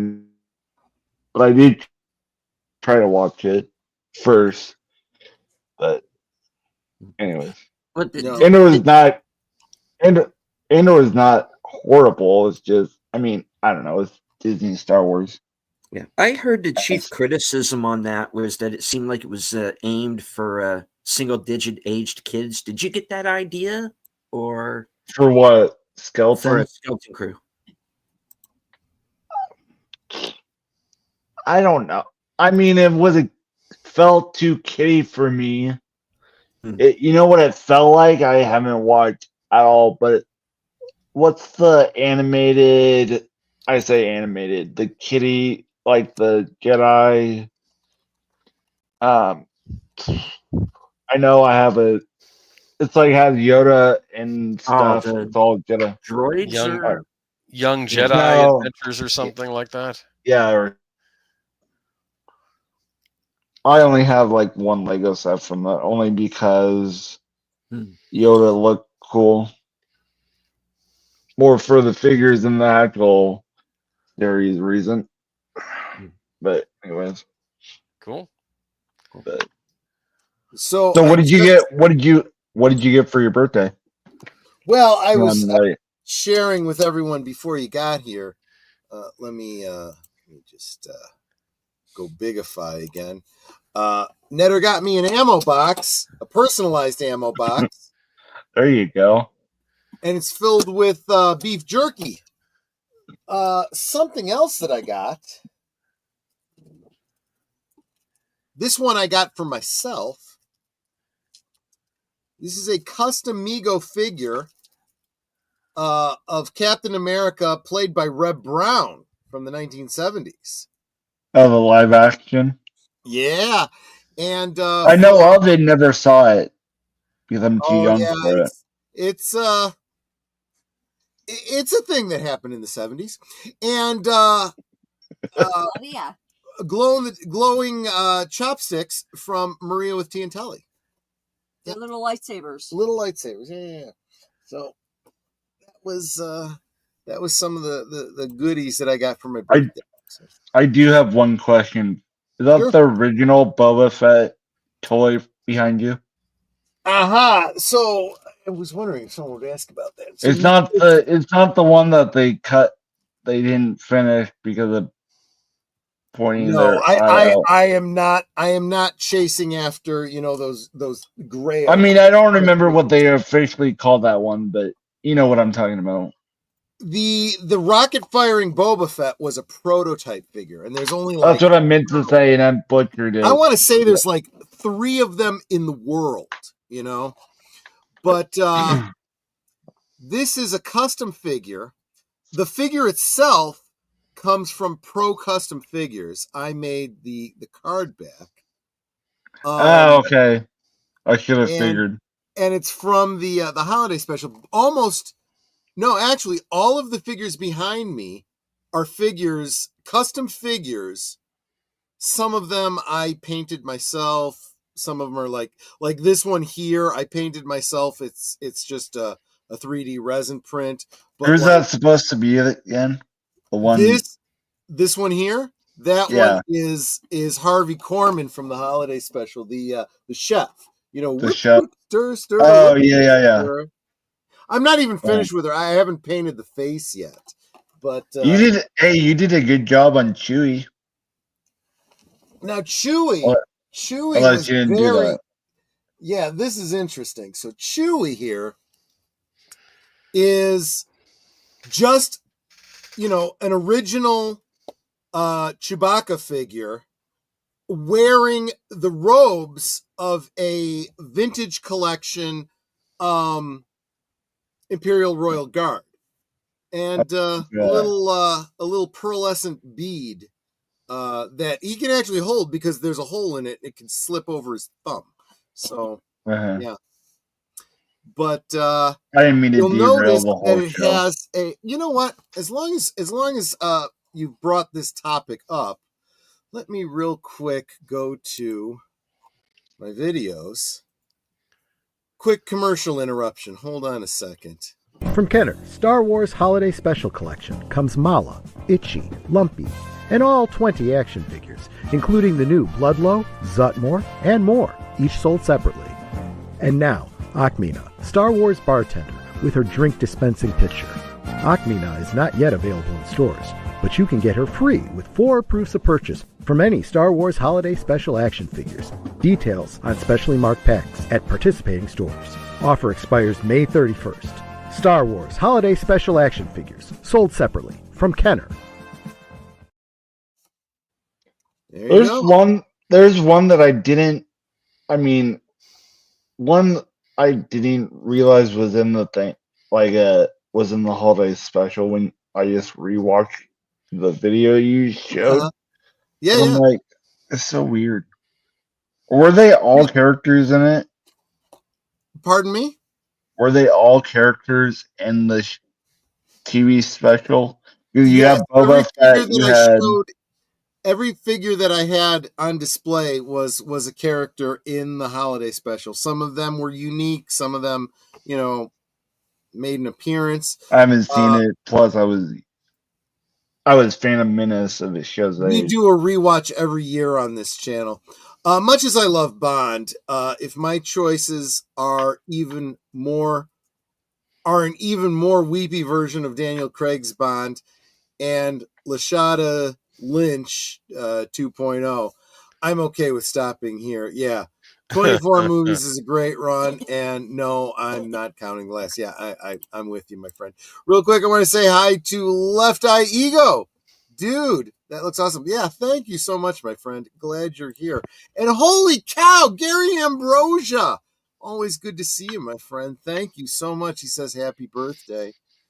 Oh, man, and he even dropped me a $5 super chat. Hail, Troy and Eder. So, look, here's the deal, man. I've been promising people that do super chats tonight. If you want, I will sing you a song.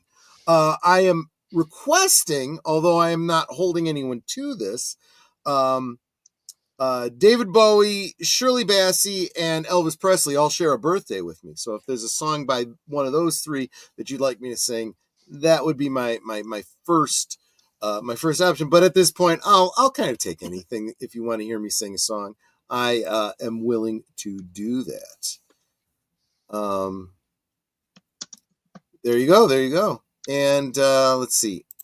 Daniel Hot Topics. Thank you so much, my friend. Super appreciate it. I know I'm a little bit behind on the chat. Give me a second here to catch up.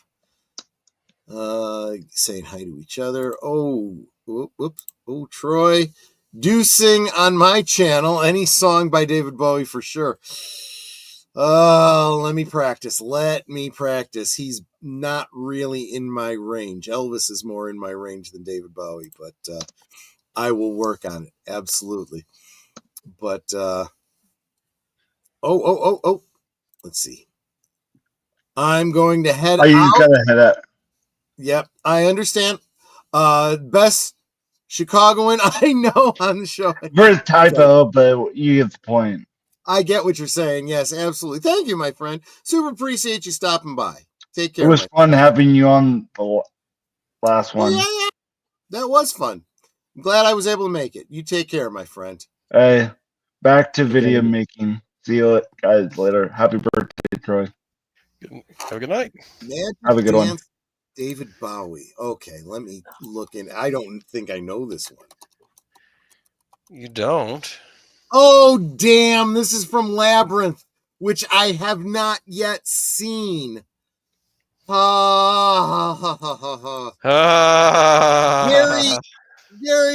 can I do this on another night after I've practiced? Not when I'm sober, but after I've practiced. You should do it on tomorrow's stream. I'm going to hear it for the first time on tomorrow's stream. Oh, that's right. That's right. That's the problem. See? So, yes, Magic Dance is apparently from Labyrinth, and I will do that. I like song. that song, but I do need to practice. Sing it with Troy, Gary. No. I'm not asking anybody to sing with me. Netter was going to sing a song with me, but she doesn't. Her voice is not really. She tried practicing a song before the stream, and she still got too much congestion. It throws her off, so she can't yet. Let's hear Dance Magic Dance, completely blind from Troy. I want to hear his interpretation. Dance Magic Dance. Oh, you mean from Labyrinth. Let's see. There is a karaoke version of it.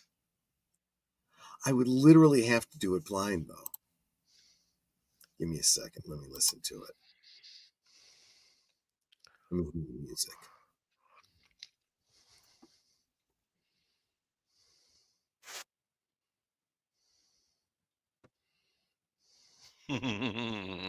No, I just can't. I can't even hear a melody in this. Are you gonna give your public? Cry. What could I do? No. Seriously, I can't. I will do this after I've heard the song and practice it. What's the song? I also wanted to hear a Mangle version of that song because I could see it being an easy song to Mangle. You could do it another night, but you'd better wear his costume for the film while doing it. Holy crap. No, nobody wants to see that, Gary. Even you. You'd be like sitting there going, oh no, and closing your eyes. You know? No, I see. That's the other thing. I really can't do duets with someone who's not in the room with me because I don't have the sound set up. Even these guys on the panel, with the exception of Netter, who's in the room with me, there is a bit of a delay. And there's a 30-second delay between someone who's not on the panel, but there's like seconds of delay between someone who's on the panel and myself. And that would completely throw off the song. It really doesn't work. I would need to be able to get some kind of a mixer. I have one. I just haven't had a chance to try it out yet. You're free to sing Bowie or Elvis or both. I'm guessing you mean on your stream. I'd be happy to do that. Do it, Troy. Don't be chicken. I'm not chicken. I respect David Bowie too much. We must see you in that Labyrinth costume, and Gary will bleach his eyes afterwards. Probably would. Yeah, there's a part of me that would like to do a duet with somebody to do Dancing in the Street, in the style of Bowie and Jagger. Oh, geez. No, come on. Let me think. You know what? Just for the hell of it, I'm gonna do a different one, Gary. I'll do the David Bowie song another time once I've had a chance to learn it. I will let you know and invite you back. I'll have you on as a guest and sing the song for you. But in the meantime, let's see what else I can do. I'm gonna do a Elvis song. Elvis is big for me on his birthday. I've already done Devil in Disguise. Love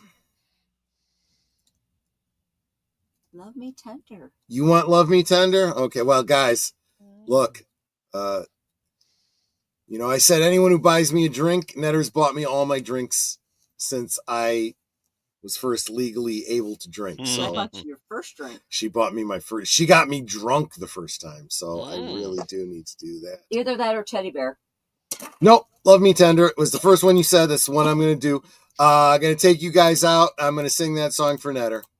Actually, I really don't need to take Netter out. It doesn't really matter because she is not coming over my ear anyway. She's coming through my mic.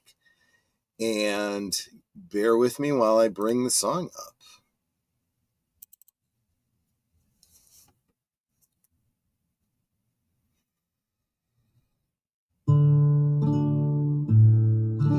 Love me tender, love me sweet, never let me go. You have made my life complete, and I love you so. Love me tender, love me true, all my dreams fulfill. For my darling, I love you, and I always will. Love me tender, love me long, take me to your heart, for it's there that I belong and will never part. Love me tender, love me true, all my dreams fulfill. For my darling, I love you, and I always will. Love me tender, love me dear, tell me you are mine. I'll be yours through all the years, till the end of time. Love me tender, love me true, all my dreams fulfill. For my darling, I love you, and I always will.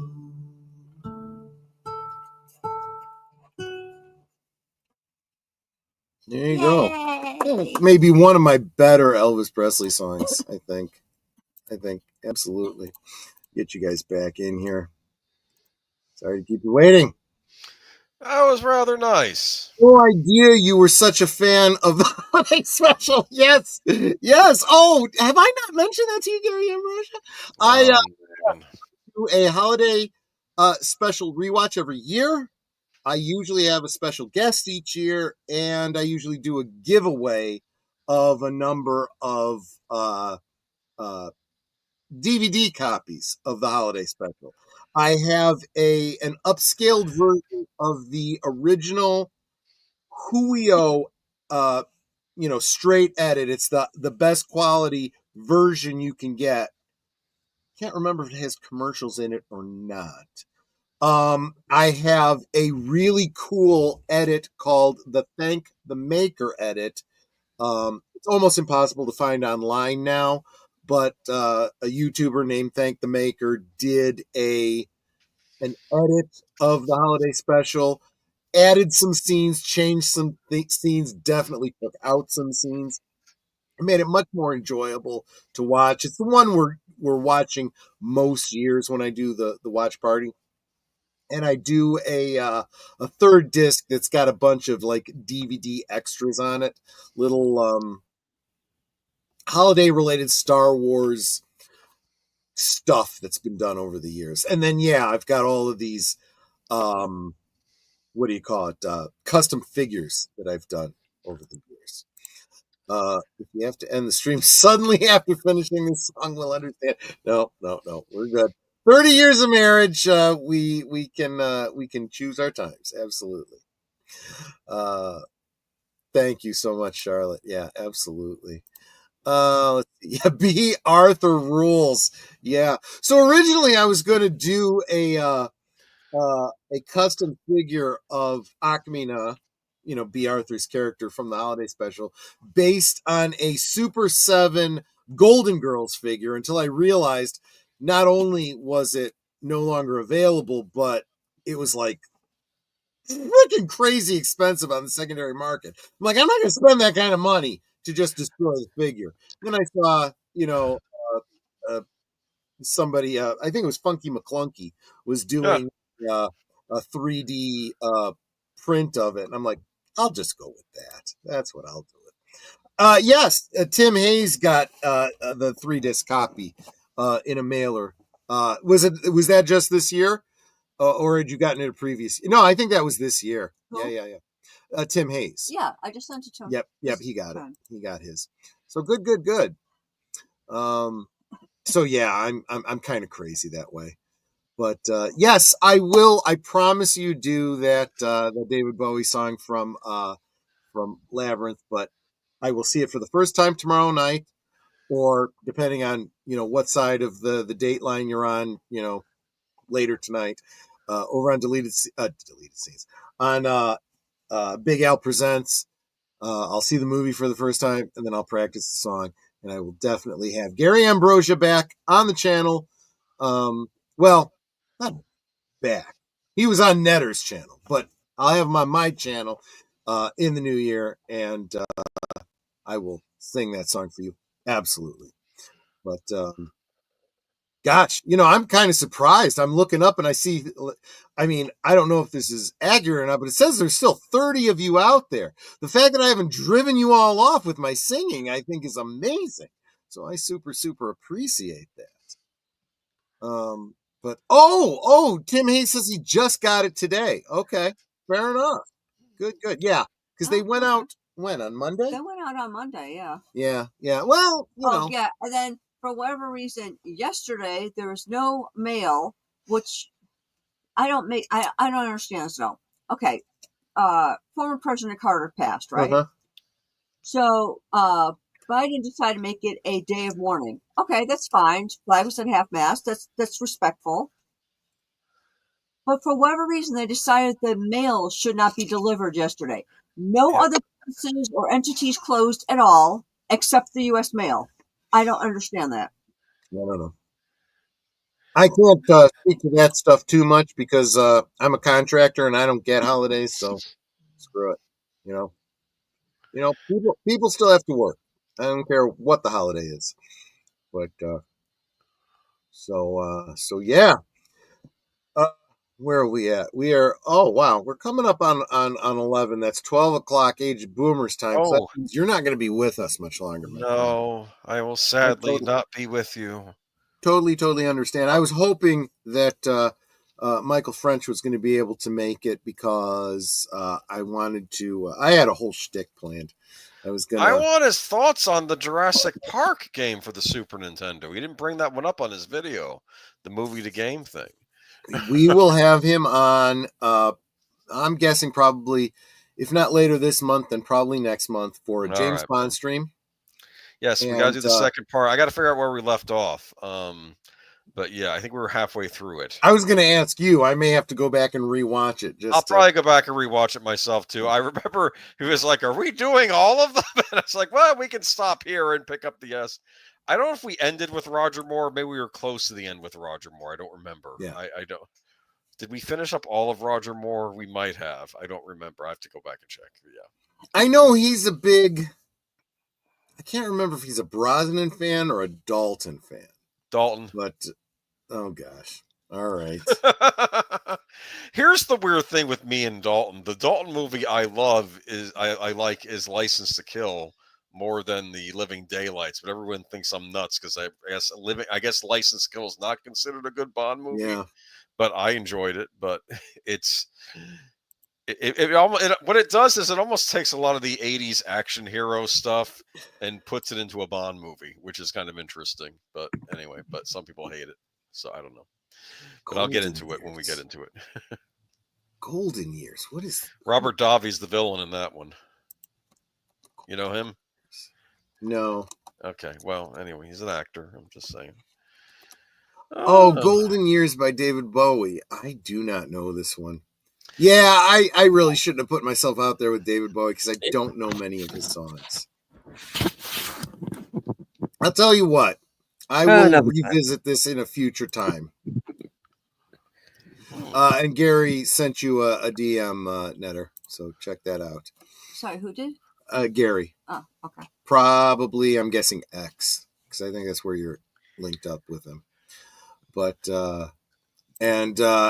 Wade, who had just been on a little bit ago, he's sending out a snow video. I will reshare that on the X for you guys to see.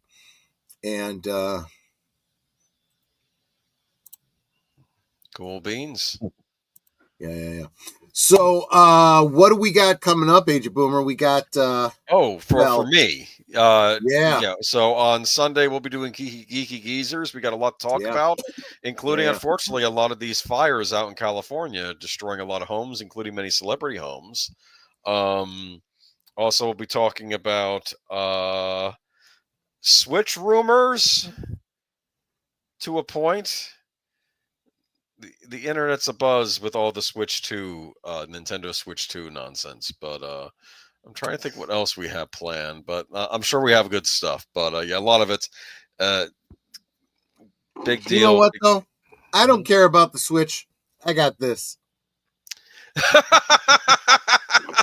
don't know what you need all your fancy new systems for. All you need is right here. Exactly I got Berserk. Right.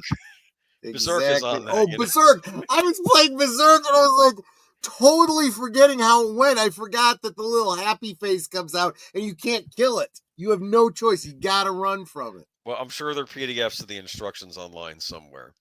Anyway, but yeah, that's what I'll be doing it. And I believe on Tuesday, I should be on with you in Deleted Scenes, right? For the return of Sparkwood and 21? Yep, we're returning to Sparkwood and 21. We'll probably start out with a refresher episode, kind of a touch base and reminder of what we've seen. And then we'll figure out where we're going from there. Gotcha. And Netter's got a voice, so that helps. Okay. It's hard to stream when you have no voice, you know. Then I'll be on with you next Friday. We'll figure that out as it goes. But yeah, should be fun. Yeah. All right. Well, thank you for having me on. Happy birthday. Thank you, my friend. Good joining you. I hope you have many cool guests on after me, and you already have some cool guests on with you now. So, again, happy birthday. Thank you, my friend. Take care. Take care. Bye bye. I almost hit end stream. I don't want to do that. Good night, everybody. Good night, everybody. Bye-bye. Night. Night, Boomer. And good night, Netter. Uchiha. Uchiha. Okay, I was afraid I was going to mispronounce that. Thank you so much for stopping in and wishing me a happy birthday and happy New Year. I super appreciate it. Lynn Green, haven't seen you live in a long, long time. And she says, happy birthday. I'm 2 hours behind live. Okay, well, that's fair. That's fair. Are you like earlier in the stream playing it at high speed or something like that? I don't know. Or are you caught up and you're going to go back and watch it later or something? I don't know. But, yeah. But, yeah, thanks, guys. And, yes, thank you, my friend. I'm sure you must have said that earlier. I would imagine. But, yeah. Yeah, I should really, so Delia, did you do a karaoke stream? You and I almost called him Wild Bill. But you got right. Yeah, right. Yeah. You guys do karaoke streams. Mm-hmm. How do you guys do that without like YouTube giving you the what for? Oh, we don't. It's that simple. Yeah, every karaoke stream I've ever been involved with has been demonetized or has had to have been either heavily edited down or some have been pulled off completely. I don't even bother to monetize them. There's just no point. See, that's what I did with this stream. I didn't monetize this stream, so that's why, you know, really it's just your contributions that that really are making this stream actually happen tonight. And let's face it, torturing me just a little bit. Well, and thereby torturing all of your peers in the chat having to listen to me sing. Although the fact is, you guys can always mute until I take it off full screen. You know I've stopped singing, but yeah. But yeah, I don't know if you guys had seen this, but I did set an in quotes goal for the stream. Let's see, I was just being silly.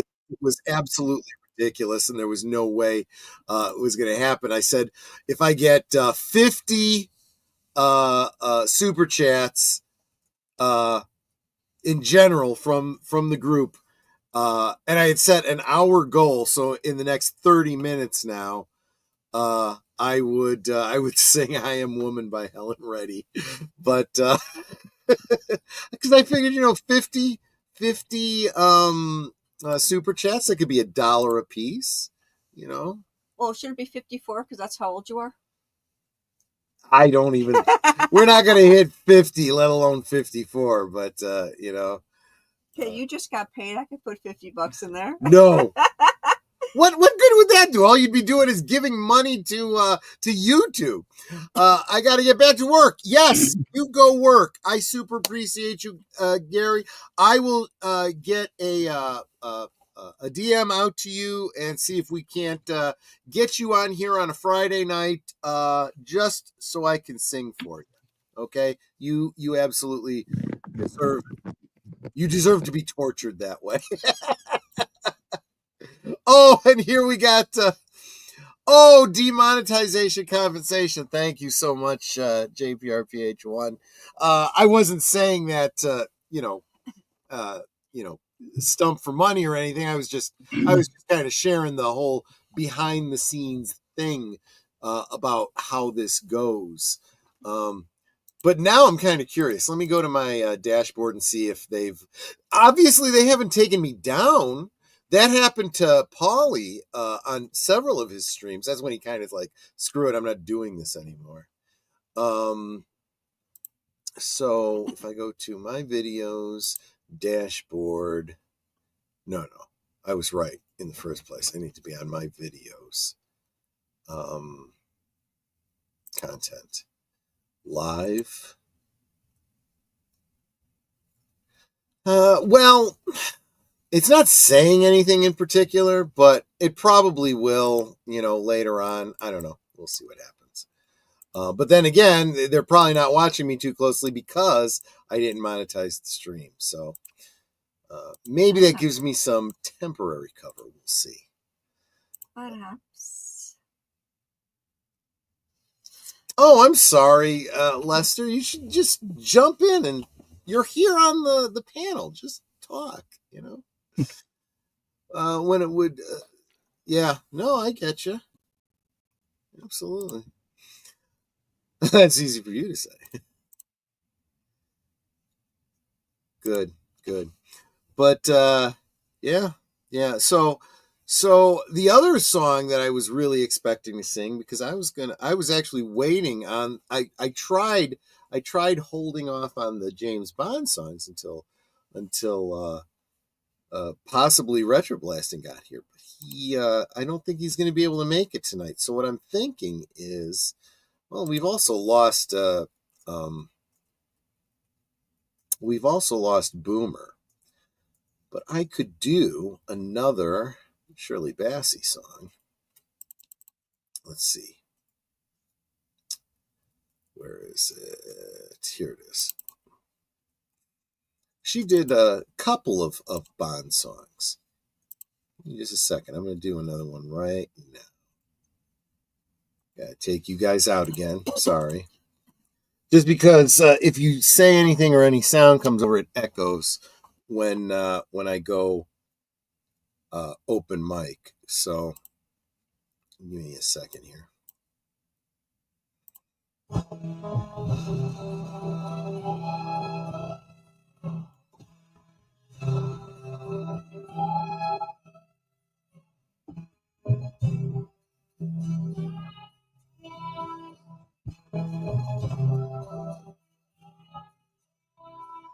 Goldfinger, he's the man with the Midas touch,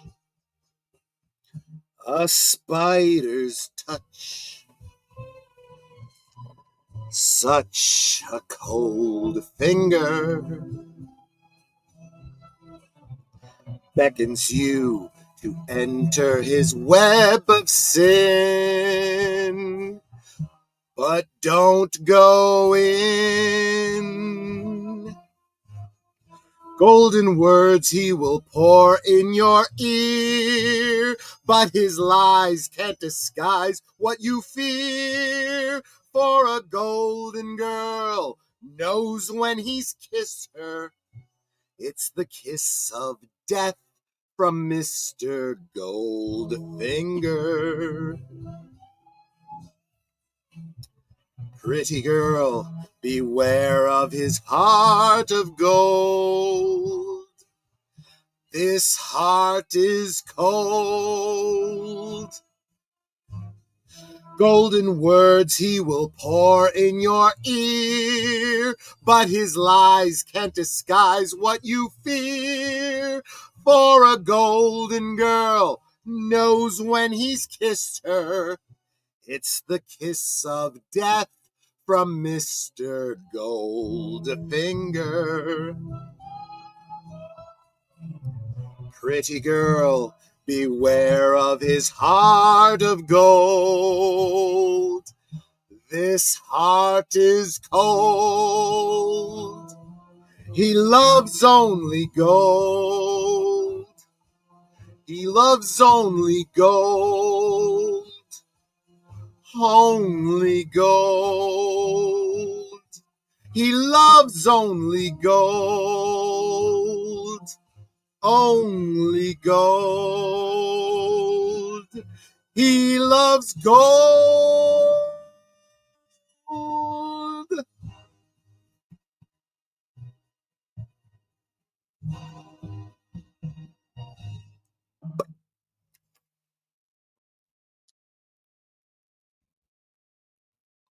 Okay, let me get everybody back in here. Yes, I just happen to still be on Twitter, and Tom Conkle said, I don't think Troy saw my message, but happy birthday. Oh, no, I did see it. I was just starting a song, and I didn't want to, but thank you so much, Tom Conkle, who will absolutely, don't lie. Don't lie. No, thank you. That's very kind of you. We will definitely be having Tom Conkle back on the channel. Oh, yeah. In fact, Tom, I was going to send you a link, but I just figured, the whole situation going on out there with the California and the all, I didn't know if that was even a thought in your mind. So I didn't want to make you feel like you had to or anything like that. Tom, of course, is working on an independent project called Island in the Stars. You can find that on, was it Kickstart? I forget which crowdfund it was. I think it was Indiegogo. Indiegogo. Someone want to drop the link for us? Because it would be awesome. You need to go and check out thank you, Tom. Check out the Indiegogo because it's got all the updates. He's in the wheeling dealing financial process there, and it's looking like he might be signing up some named stars, some people you might have heard of before, that we can't talk about because the deals aren't struck yet, but definitely go check out the Indiegogo because that is and posted. Awesome. Thank you, Netter. I spelled island wrong though. I have Island. Island. That's island, not Island. But there you go. But the link is sound. Right, so definitely correct. Check out that link. I just can't spell. If you can contribute, please do.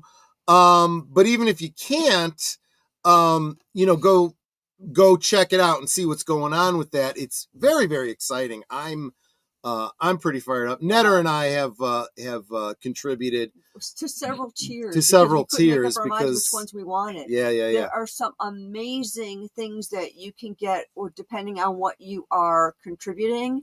And like I said, Troy and I couldn't make up our minds which ones we wanted, so we got several. Yeah. And they're just amazing. And I mean, first thing you want to do is watch the little intro video that talks about it. This is phenomenal. You guys will be totally blown away if you haven't seen it yet. But I got to blow this up because I can't read it. Island and Stars, wasn't that the duet with Kenny and Dolly? Yes. No, that was Islands in the Stream. Yes. Which, by the way, we have had a request for Netter and I to do that as a duet some night. We will absolutely have to do that. Does that mean I have to have Dolly's Southern voice? Well, I don't know. I could probably pull off a Kenny. He's right in my range. Sail away. Because I can't do Southern. Islands in the stream, that is what we are. No one in between. How can we be wrong? Sail away with me. Yeah, I love that song. So while I was on Twitter and looking at different messages, because people are messaging me because they know I'm actually looking at them and because you're busy. It's hard when you're hosting a show and keeping up on the chat and everything. The wildfire update. So, James Wood had said something about his house being destroyed. Yeah. It actually was not touched. He thought it was. And he did a video. His house is on the left, totally untouched. Right across the street, everything else is destroyed. I'm hearing a lot of stories like that. There was one story that someone was telling. Was it? Yeah, he was just saying how blessed he was that he thought his house was gone, and then he was able to see it today. And I saw a live stream on Paulie's channel. I want to say it was Cameron Pasha, who's fine, by the way. He's near it, but hasn't been affected as of yet. Although he's not at his home, he's evacuated, but from what he's been told by his neighbors, the house is still fine. There's somebody who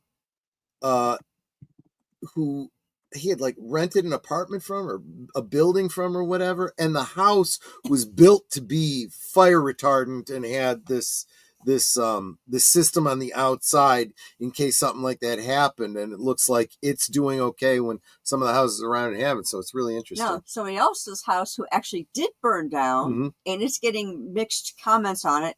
Mark Hamill's house burnt to the ground. Yeah. Well, I had seen an article that it was Mark Hamill and James Wood, but now you're saying not. See, that's the hard part about this, because the people and we say this every time there's an inevitable situation. The fire's coming, you get out. There's a storm coming, you get out. Tom said Vernon's Wells' house was burnt to the ground. I saw that on your gutting. Yes, I saw that on your Twitter X, whatever it's called these days. Gutting. I didn't realize that he actually owned property in California. I knew that he, you would talk about when he was in Australia, when he was in the US. I had no idea that he owned property here. That's just. Yeah, James Wood's house is fine. So those saying, about Wood's house, he just showed a video showing his house is fine, but literally right across the street, not a very big road, but across the street from his house, everything is burnt to the ground. I honestly, though, at this point, as bad as things are, even somebody whose house is just fine today, we don't know it's going to still be okay tomorrow. Why aren't you in here? I thought I brought you in. Sorry about that. Doesn't matter. You're on the same mic, but still. You haven't talked to him today? Okay. All right. Yeah, so there's another reason to contribute to Island in the Stars, because that is a project that we want to get off the ground, because Vernon Wells is going to be, well, he's a major contributor, but he's also signed to star in the film. So that's a great way to support him, is if you go support Island in the Stars. Just saying. Denise Crosby, Mel Gibson, Billy Crystal. I had his house. Yep, I hadn't seen those yet, but then again, there's an article that Mark Melnikoff sent me that we were going to be covering on Geeky Geezers on Sunday. But yeah, that's pretty rough. Just recorded. Yeah. You just recorded a project with him. I saw. Claims adjuster. I was just in a burnt out apartment building last week. I know what this does to people. Yeah. We are resolved to make it. Vernon is a star and producer of it, and he has a great attitude. You know what, Tom, if you've got a minute or two, Netter could shoot you the link. Love to have you at least jump in, say hi. Give us a little bit of an update about what's going on with you, Vernon, the project.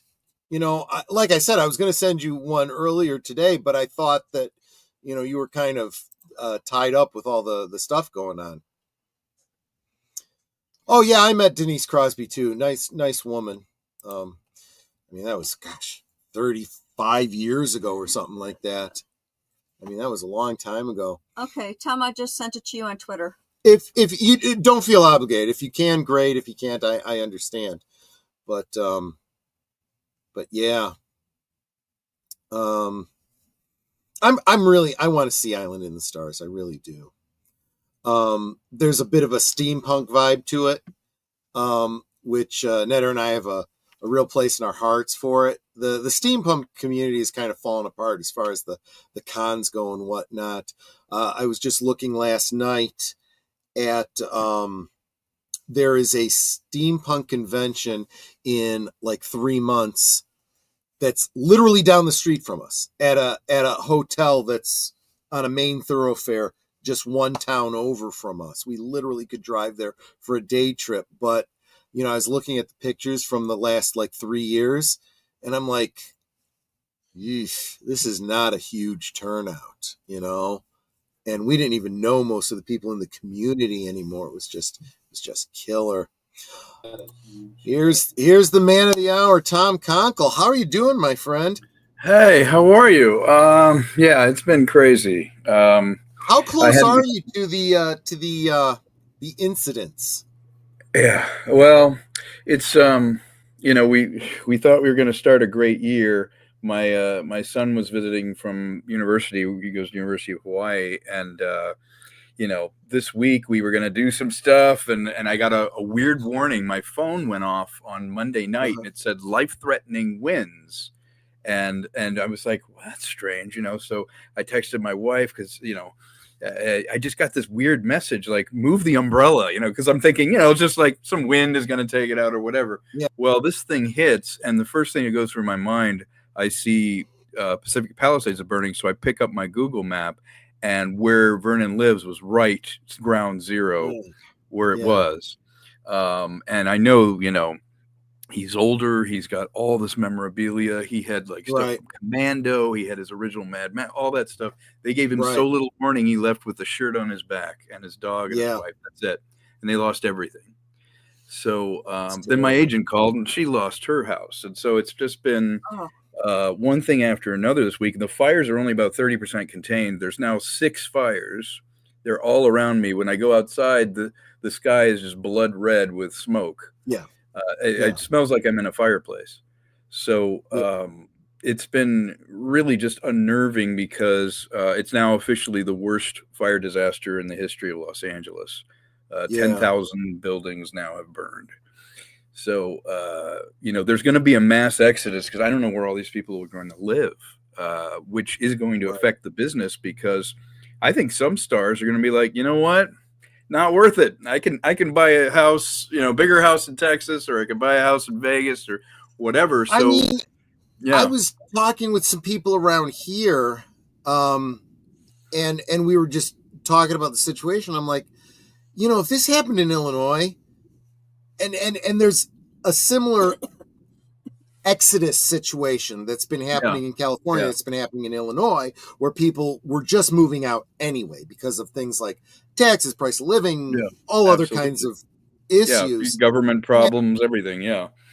And when something like this happens and you literally have no reason to be here anymore, it's like, I can live anywhere. I might as well take this opportunity and get out of here. Yeah. Mel lived up the street from him. I knew his place was going to go because there's no way it could have survived. As we had winds between 80, 90 miles an hour. We lost tons of huge trees. Just brutal. The winds have died down, but it's kind of a shame because, as I said in the text that I sent you, the project we were working on, Vernon's dream was always to play Captain Nemo in 20,000 Leagues, and I had written it as this immersive. I call it like movies for your ears. So I had done this really ambitious, immersive Captain Nemo thing, and I finished it on his birthday, which was December 31st. And so I presented it to him, and we released it on all the stuff. He was doing a victory lap on it, and then this happened. And like literally, he doesn't have a computer or any equipment to even listen to his own thing on. They didn't even rescue their computer. So it's just it's really. And, I was having this conversation with Aged Boomer. He lives in Florida, and he's a couple of years ago when they had that really bad hurricane. He got hit really hard, and the house flooded. And not so bad that. He had to have repairs done and the walls replaced and stuff like that. But he didn't lose the house. He didn't lose the majority of his stuff. That's good. But one of the things he lost was a lot of his physical media. Some of the stuff he could not replace. Irreplaceable stuff, like paper photos. Tried looking for certain DVDs that are out of that just gone. And you can't get anymore. And it's just rough. And and you start getting into the dark humor. It's like, okay, Boomer, what did you learn? Right. He's like, the humor. I know I got to move stuff higher, put stuff on. Because if he literally had stuff on a pallet or something like that, just off the ground, if it had not been in a cardboard box, it had been like in a plastic bin. A lot of things. I'm like, well, it's a terrible thing as an artist too, when my whole life, I think about my hard drives, it's like my movies and all my stuff. You're confronted with something so real where you go, okay, I'm given a half an hour. What of my life do I save? What do I do? And let's face it, the traffic's so bad. Most people got out of their cars and ran. I see bulldozers are just bulldozing the cars abandoned on the roads here because everyone just got out of their car and ran and left their car. So what do you do? Like, where's the landfill big enough to put all this stuff that's burned up?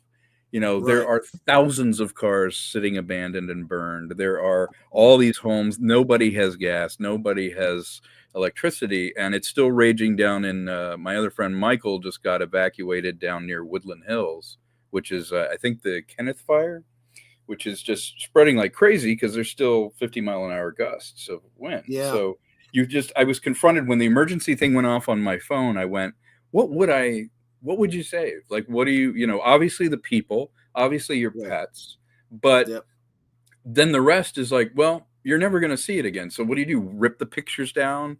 Do you grab your hard drive? Do you just I have this huge collection of Blu-rays and DVDs. It's like, it would take a lifetime to find it all again.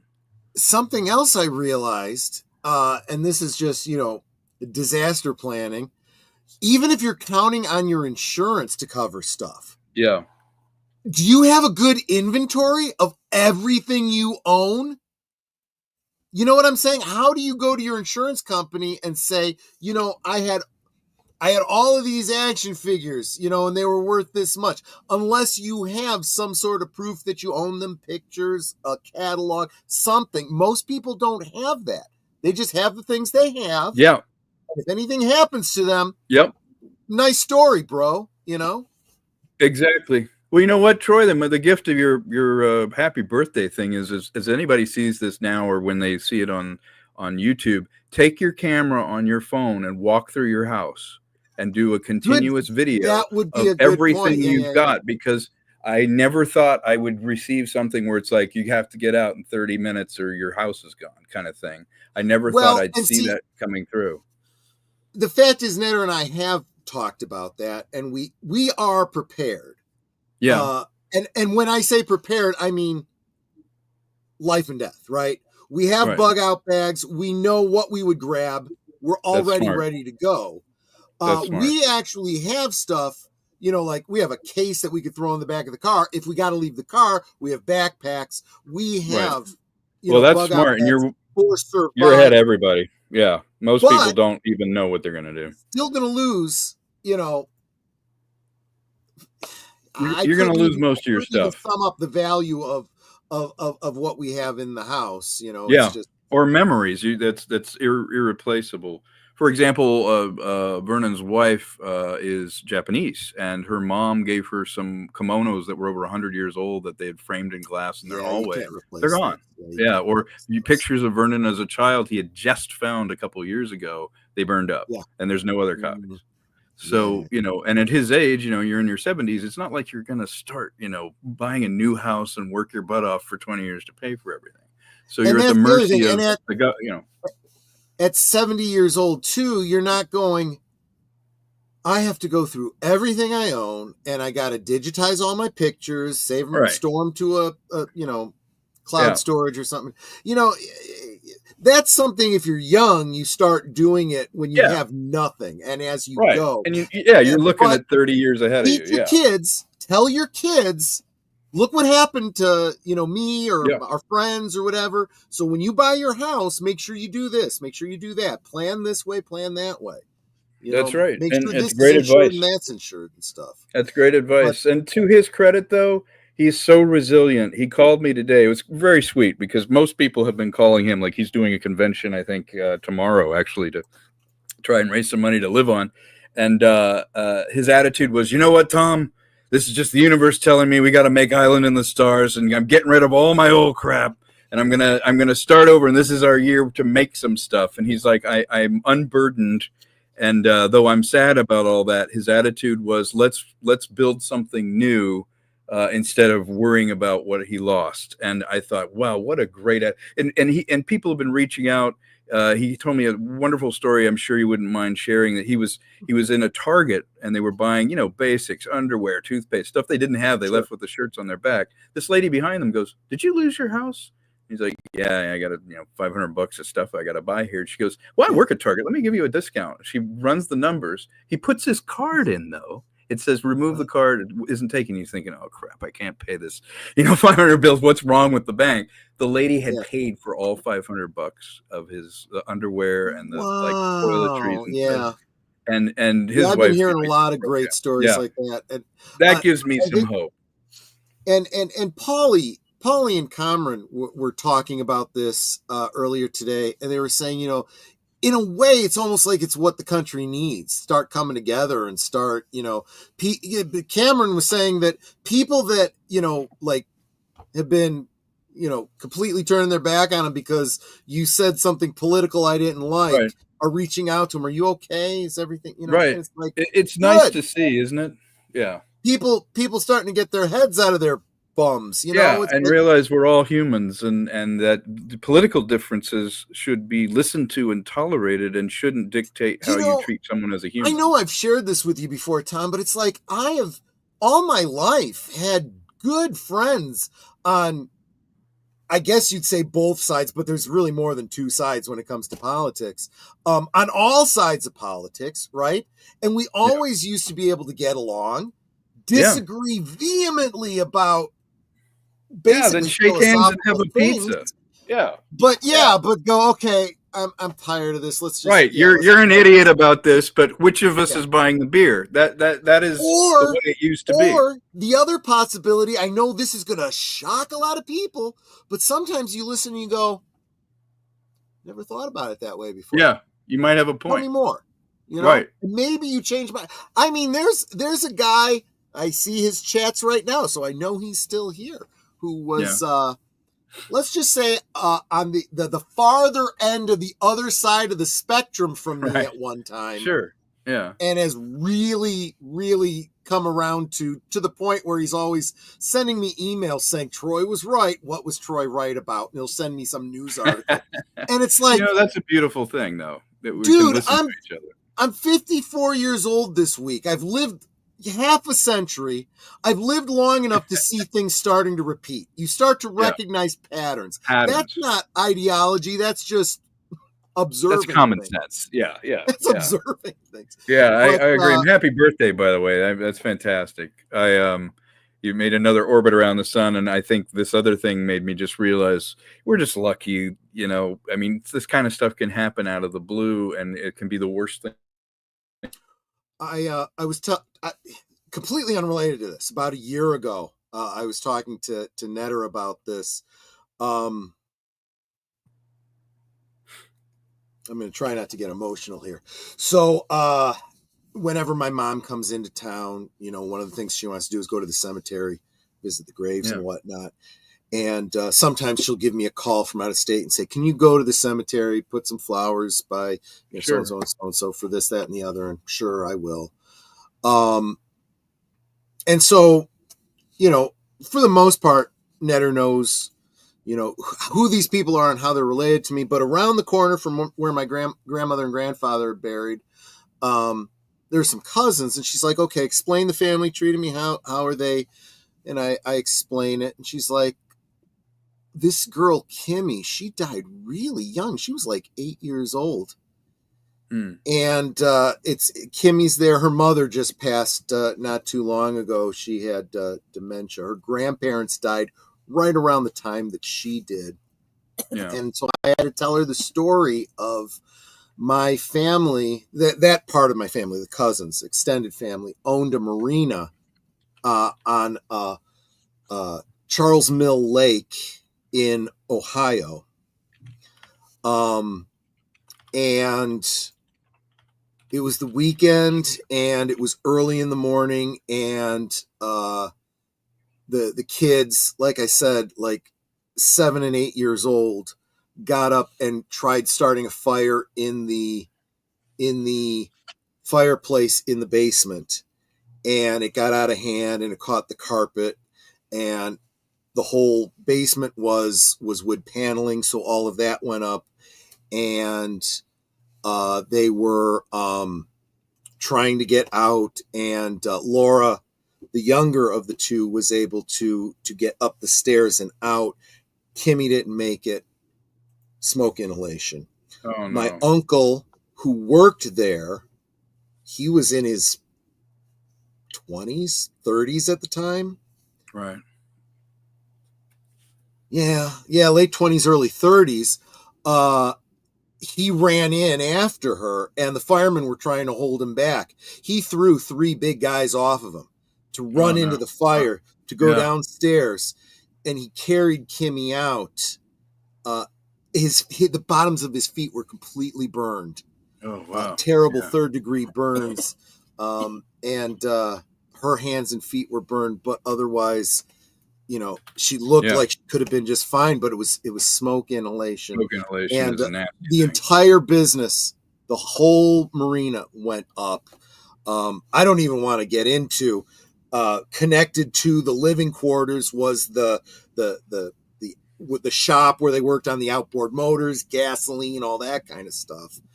But big family tragedy. Yeah. And it became a kind of thing where after you, I don't want to say get over it, because you never get over it, but when the hardest of the hit gets past you, you remember, and remind each other and you remind the successive generations, things don't matter, people matter. Yeah. Worry about each other, take care of each other, because there is no replacing the people you love.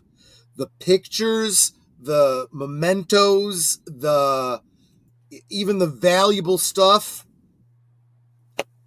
doesn't matter in the grand scheme of things. Agreed. That doesn't help much when you're in it, but you know.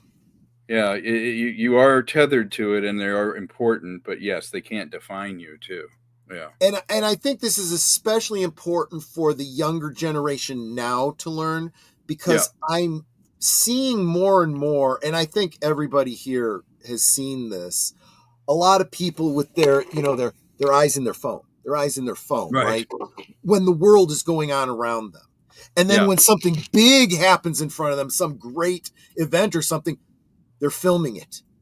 Yeah. They're filming it and they're watching it through their phone instead of just watching experiencing it. Yeah. I saw a t-shirt that was supposed to be funny, but it was a 14-year-old kid, but it was sad to me. It said, "I went outside, but the graphics weren't as good." And I was like, oh my God, you think that's funny, but it's true. They were staring at their phone while being outside. But yeah, the graphics aren't as good outside. It's like, man. When I was a kid, and I don't even remember the year, someone could probably Google it to find out. There was the mission where the American spaceship took off from Cape, I don't remember if it was Cape Canaveral or Cape Kennedy at the time. Yeah. And it was supposed to link up with the Soyuz. Soyuz, yeah. I think that was Cape Kennedy. Yeah, it might have been. And I was there to see the American ship take off. And my parents got photographs of it, but I remember watching it and seeing it take off. It makes a big difference. My own two eyes, Yeah. And then the pictures are just, oh yeah, I could barely see anything in that picture, but I remember it pretty good. It jogs my memory a little bit. I remember that. But that's kind of how life should be. And if the pictures are ever gone, you should have the memories, hopefully. You have the memory. Yeah. You don't want to live something one step removed from every experience. I actually did a parody of that. There was an episode. Remember, I wrote some episodes of Be Cool, Scooby-Doo? I wrote episodes that, the beginning of Area 51 Adjacent, there's this meteor that goes over that's going to be the alien. Well, I have all these kids taking selfies of themselves, and all of them see the UFO for a second, then go and start texting about it and taking pictures of their reaction to it. None of them see it land or crash. So it's like, hey, did you see it? No, man, I didn't get it. And it's satire, but I witnessed it. Like, I remember even my own son would go look for Pokemon or something, and I'd be like, hey, man, you got down to the Will Rogers Park and saw this house that was 100 years old. No, I was looking for a Pokemon character. I was looking at my phone. It's like, oh. Now, to be fair, I did see, I can't remember if it was a TikTok or where, I see things secondhand on TikTok when it gets shared somewhere else. Yeah. But this girl was doing a selfie like at dusk, up at herself, and behind her in the sky, a meteorite. I think I did see this. Bright. A huge bright one goes over. Now, in fairness to her, there's no way she would have been looking in that direction anyway. So she never would have even. She's lucky that she caught it on camera to be able to see it. Yeah. But I mean, that one, I would say, that's pretty cool. But for the most part, you want to be able to see. I remember traveling in my parents' hatchback with a cousin of mine, and we were lying in the back looking out through the hatchback up at the night sky. We saw a meteorite. And it's like, then when I was in Boy Scouts, I saw it way more often, but it was still an awesome thing. It's very cool. I remember seeing it in real life. In our pool in Virginia, I remember as a kid, it would be open at night, and I would lay on my back floating, and I would watch the satellites fly over. And my parents lived there in the 50s, and they went to that pool, and they watched the first Sputnik orbit go over. So they actually saw Sputnik go over, laying on their backs in the pretty wild pool, which was pretty cool. But there is something about experiencing it. I guess I should correct myself. I've been saying meteorite. Chances are they weren't meteorites; they were just meteors. Because unless they actually hit the ground, they're not meteorites. Just saying, but just but yeah, no, it's so. What you were saying earlier, so far you're okay. Your property and where you're at. Yeah, so far we're okay. I wish I could say they were out. You know, there's zero containment on one of them. There's about 30-40% containment on some of the others. The problem is, you know, I'm lucky to not be on fire and not have it here. But the problem is the infrastructure and the knockoff. Yeah. I mean, the schools are closed here. The businesses, you know, I'm probably not going to. See, you just went out. I'm not hearing you. Am I back? Drop out. Yeah, you're back. Am I back? Okay, yeah. So you know, work will dry up for a while, and I don't know how that's going to affect it. But I'm going to forge forward. There is an opportunity in tragedy, as much as I hate to say it, in that because I produce indie films like Island, or this other film called Test Drive I'm doing, there will be an opening. You know, there's not going to be as much studio stuff going on. So I'm going to keep forging ahead and hope that the rest of the world is still investing and is still wanting to make stuff while we dig out of this mess. In fact, that my immediate thought is chances are there's going to be more looking at independence and stuff that's outside of California because of this situation. So I think so. And so there's an opportunity that I'm definitely ready to jump on and capitalize. But I wanted to come in and say happy birthday and just wish you and Ned all the best. And delete it as well. Say hi to him. You've been so supportive, and I wanted to share the news about Vernon. Yeah, no, I thank you for that. And but we will definitely be having you on, especially now is when we need you to let us know what your availability is going to be like, because I know chances are as soon as I come up for air, let's chat. I'd love to chat. That's about what I'm talking about. Yeah, I'm really proud of it. Yeah. But good. We can get another status report and let everybody know about it. See if we can't get a few more investors, and we'll take. Sounds good. Good. We're forging onward and upward. Happy birthday, and I'll see everybody soon. Thanks. Take care, my friend. Take care. Bye-bye. All the best. You too. Man, it's great, isn't it? Real quick, I just saw that Mark said it's like when I'm out taking photos of trains. This is something about, there's just something about tearing my eye away from the viewfinder and enjoying watching the locomotives at work. Yeah, you know, there is a happy medium. You know, you can set up a tripod with your camera, catch your video, and then just kind of stand back and watch. You know, that's always a possibility too. Outside is what graphics are trying to get even close to. Yeah, exactly right. Exactly right. I think these days, though, people get so used to this high definition, you know, augmented, you know, with the CG and the sparkly bits and whatnot. And that's not what reality is. That's why there's such a thing as an uncanny valley. When you look and you're like, that's computer generated. That's not real, you know. At least those of us that know what reality looks like. Some people don't know anymore. But yeah. No, that's why I'm very bad. Wherever I go, that's not the first thing I do. I don't whip out my phone wherever I go. I like to soak it in. And my parents, I remember being at 6th grade camp, and my parents all, why aren't there pictures of you? No, if I do take pictures, it's like sometimes if I'm inspired to take a picture, more often than not, I miss it just because that looked like a good photo, but then oops. Yeah. Life is meant to be lived, not recorded, because what are you recording it for? Where are your memories if you didn't live it in the first place? You know, but Yeah, I hate to sound all philosophical, especially after a birthday, but it's kind of true. It's like, you only get one trip around this glowing ball in the sky. Unless you believe in reincarnation, but even then, you don't remember it, so it might as well just be the once. Enjoy it, and enjoy the memories. Yeah. Otherwise, you get to the end of the trek, and you're like, what have I done? What do I have to look back on? What do I have to remember? Right. And I think, especially with the way we can archive things, whether remotely through a cloud service or even locally on our phones,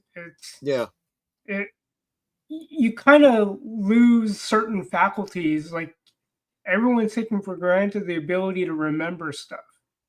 Or like, oh no, like my mom, when we're on FaceTime with my sister and her son, it's like she'll snap photos, but I just like the entire experience. I don't want to keep hold of it. I want to keep hold of it and let nature take its course. If I call to mind, like I don't need to take all those pictures that my parents take.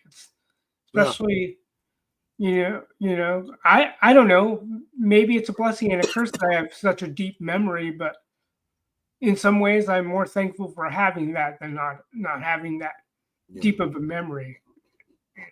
I don't know. I still have to come to terms with how come I still remember everything. Like I wish I can Dumbledore things specifically out of my head, but I think in many ways it helps us understand there's still something to be learned, whether we reach for that or not.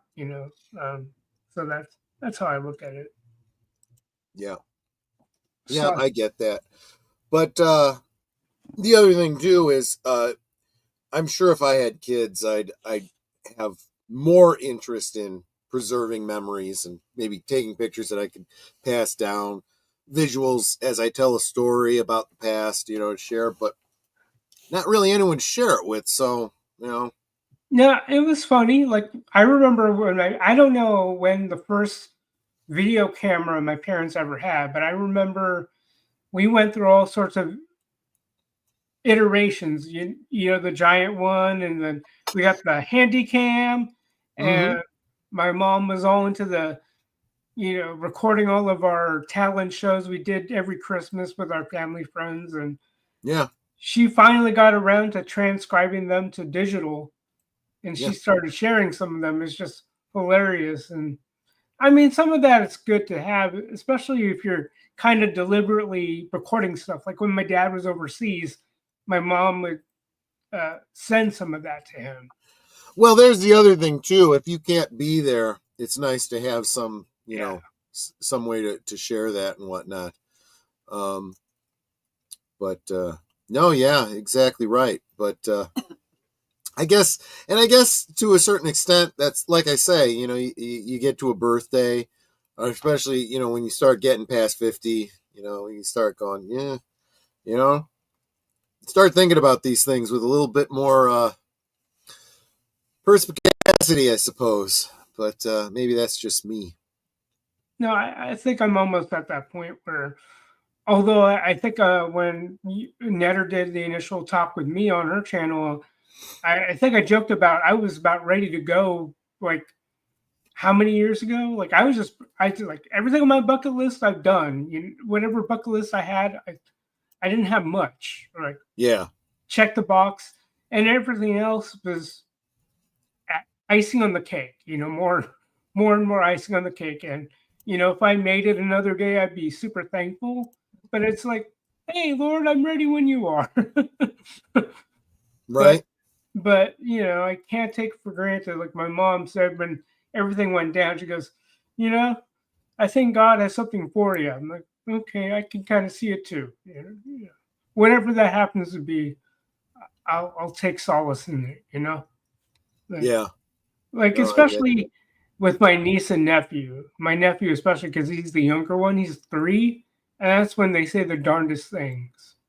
Like my favorite moment was he has these specific times, like Papa time, Mama time, referring to my mom and dad. He goes, I want to have uncle time.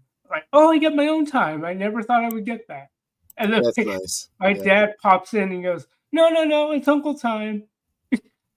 Like he goes, I'm like, you just when you're that age, you just want to express yourself. And he would just say the funniest things like, how is your day? What'd you get for Christmas? Like, and I would say this was about the swellest Christmas I ever gotten. Like, I didn't expect much from anybody during Christmas, except when I got gifted a Cyclops X-Men 97 figure from my younger sister. I didn't expect it. Right. I just figured we're all old enough, we can afford what we want. Right. It's interesting when we all have our own earning power. We can get pretty much what we want. It's like, well, what do you want for Christmas? Don't know. I know I was talking with my mom about this recently, and we were both saying, you know, she's like, yeah, Christmas is doesn't mean anything to me anymore. What was great about Christmas is when you were kids, and you know, you get all excited and opening the gifts and playing with your gifts and all this kind of stuff. And I'm like, yeah, I get that, you know, and you know, no kids in the house means you don't have that, I don't know, Christmas magic, I suppose is the only way to say it. It still surprises me, like the Santa Claus card, and I don't know if there are any youngins in the audience there, Troy, but I'm so amazed. Like, after all this time, the Santa Claus card still works for a lot of kids. Yeah. Like even though when we growing up, like we understood the gimmick. We got it. And then we just somehow repeat these cycles because even go ahead. When I was a kid, this was before my brother was born. I was really young. Okay. You know, you would get you get the gifts that were under the tree, then you get little stuff that was in the stocking, right? Yeah. Well, one of the things that my mother had gotten was, I'd say it was about, you know, yay big. It was a plastic red Santa Claus boot, right? Okay. Injection molded, and it came with stuff in it, like candy canes and whatnot, right? And I found that on Christmas morning, and my mom said, you know, I'll bet that one of the elves dropped their boot, and that's their boot. And I'm like, well, that's not cool. How do we get it back to them? She says, they didn't come back for it. Let's just hold on to it till next year and see if they take it back. And at some point I was like, this is hard plastic. This is very uncomfortable to be wearing. She goes, I think it hardened up when he left it behind. You know, it's like a magic thing. There was this whole lore that my mother had come up with that I always, I'm 54 years old and I still remember this damn story. And we'd put it away with the Christmas decorations. We'd take it out every year and we'd put it up on the mantle so that if the elf came back, they could take it. I even wrote a letter to Santa. You know, one of the elves left this behind. Maybe you want to take it, give it back to him. Got a letter from Santa the next day. That's okay. He said you could go ahead and keep it as a souvenir. I'm like, oh, that's really cool.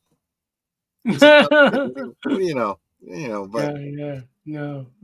But it's amazing how we always talk about we don't want the cycle repeat themselves, but there are many cycles we repeat. Some cycles that's what tradition is. Tradition is all the good cycles that you want to keep alive, that are worth keeping alive. Exactly. You know, this is why all this postmodernism just turns my stomach, because it's like, no, there is stuff, you know, that has been handed down to us that we are literally forgetting, and we don't want to. If you forget the lessons of the past, you're going to start making all the same mistakes over again. You know?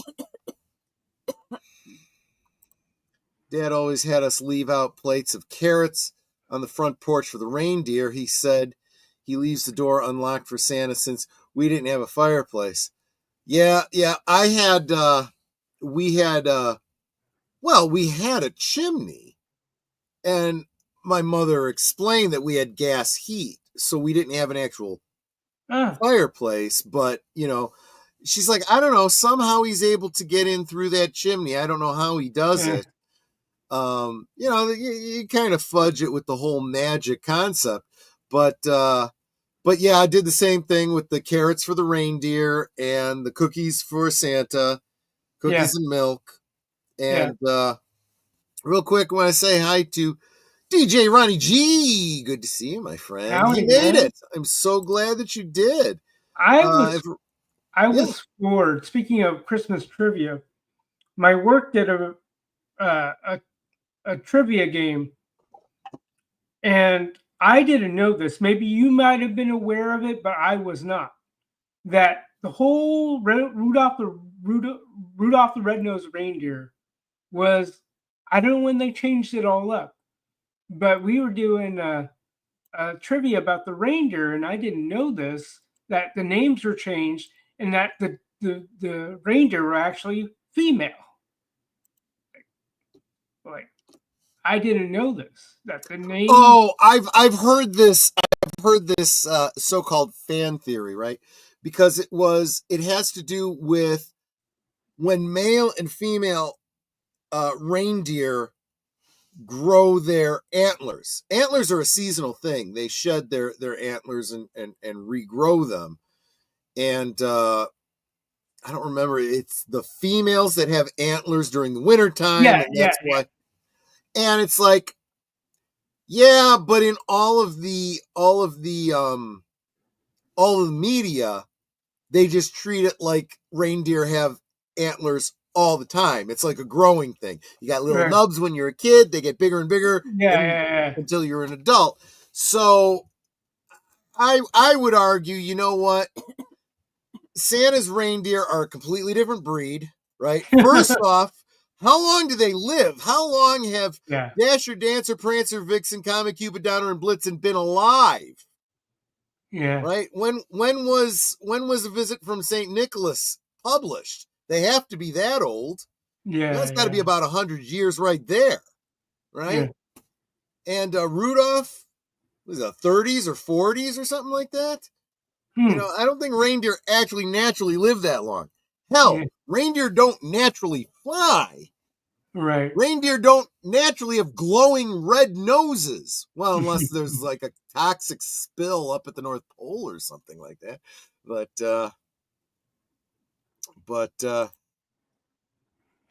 your Santa came in via the Santa Claus. Yes, exactly. It was years later that they had that whole idea where, it kind of forms magically so he can get in and then disappears as he leaves.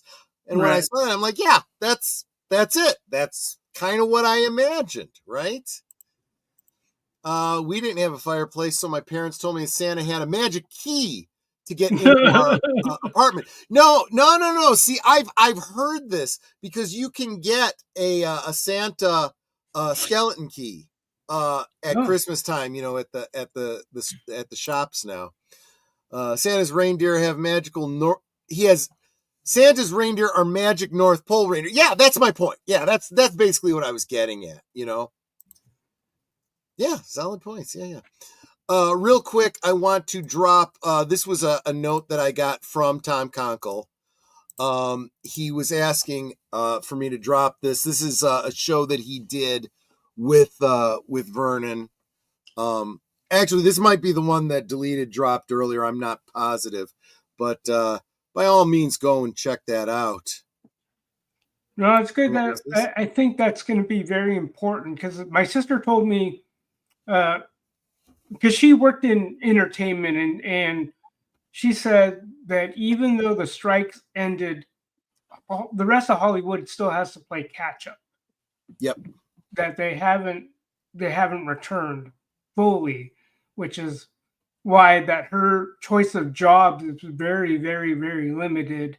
And given with her three-year-old son, she has to be very picky about what kind of job she takes. And she's still wondering if she wants to work in Hollywood again, because just, she wants to make sure that she can leave her son unattended, like going to school. Yeah. It's funny how the pandemic shaped things out, where she was pretty much stay at home since he was born as a COVID baby. Yeah.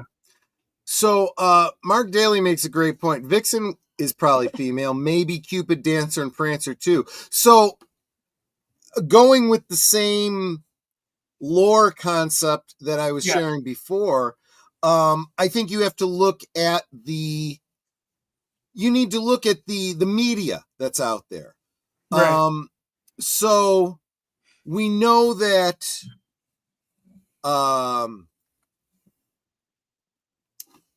if you're going to follow the canon, and I do because I grew up with it, this is my headcanon for Santa, the Rankin and Bass stories. So Cupid, I want to say that Cupid was the coach for the reindeer games. Correct me if I'm wrong, but I think that's right. Donner, by the way, is Rudolph's dad.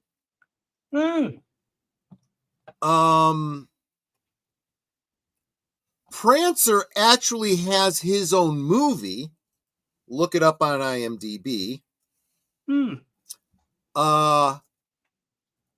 And Vixen is female, and she is Rudolph's age. She is younger. She was featured prominently in Rudolph and Frosty's. No, wait, was it Rudolph? No, it wasn't Rudolph and Frosty. It was The Year Without a Santa Claus.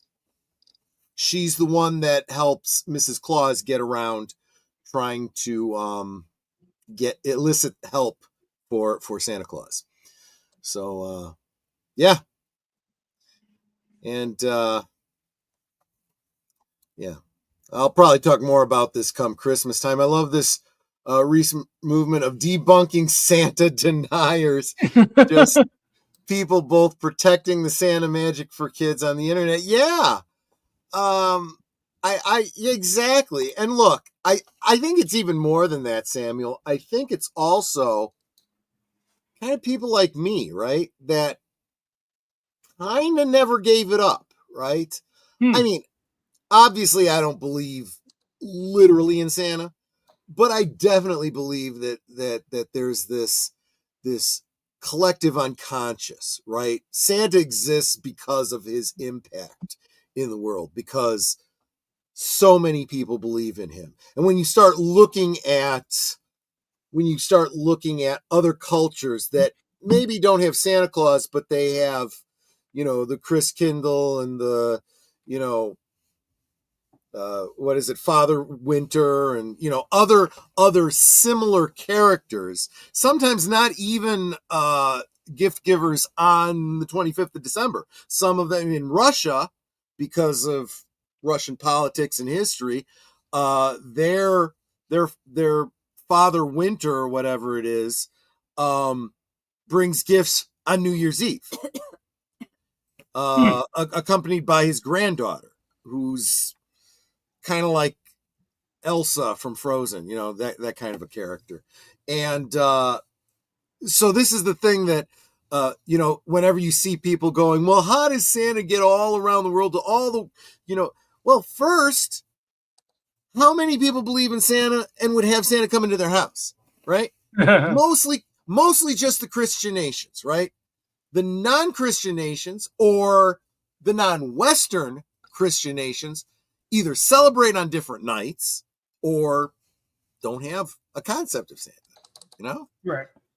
I mean, in Japan, isn't Santa Claus just Colonel Sanders?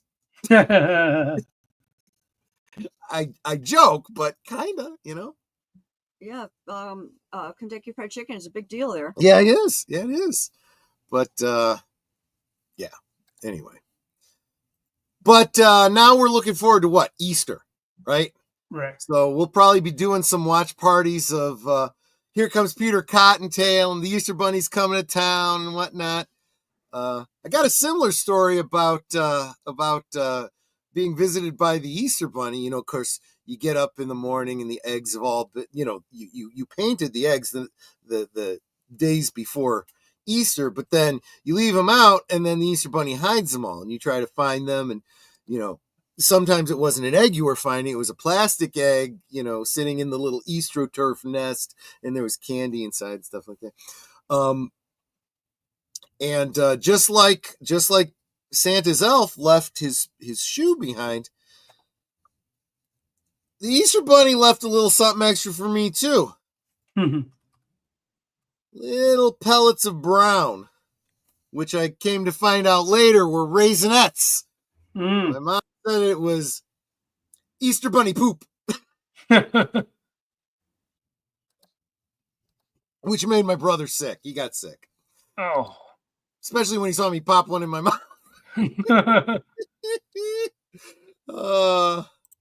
Jokes aside, I have a Jewish friend who dresses as Santa every year and serves in a play and lets the kids see him after the show. Yeah, you know, this is another thing that I've also pointed out.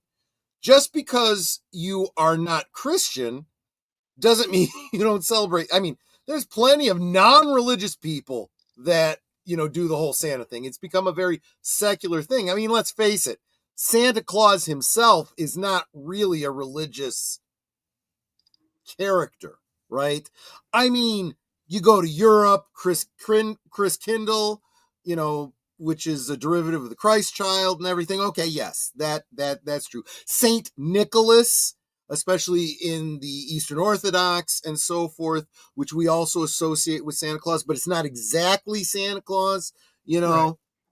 Right. So yeah, Santa Claus is absolutely a secular devised amalgamation of all kinds of legends and mythology and, you know, like it's even real people. I mean, there's a little bit of the spirit of Saint Nicholas and the three wise men and, you know, every other thing in Santa Claus, but, you know, so, right.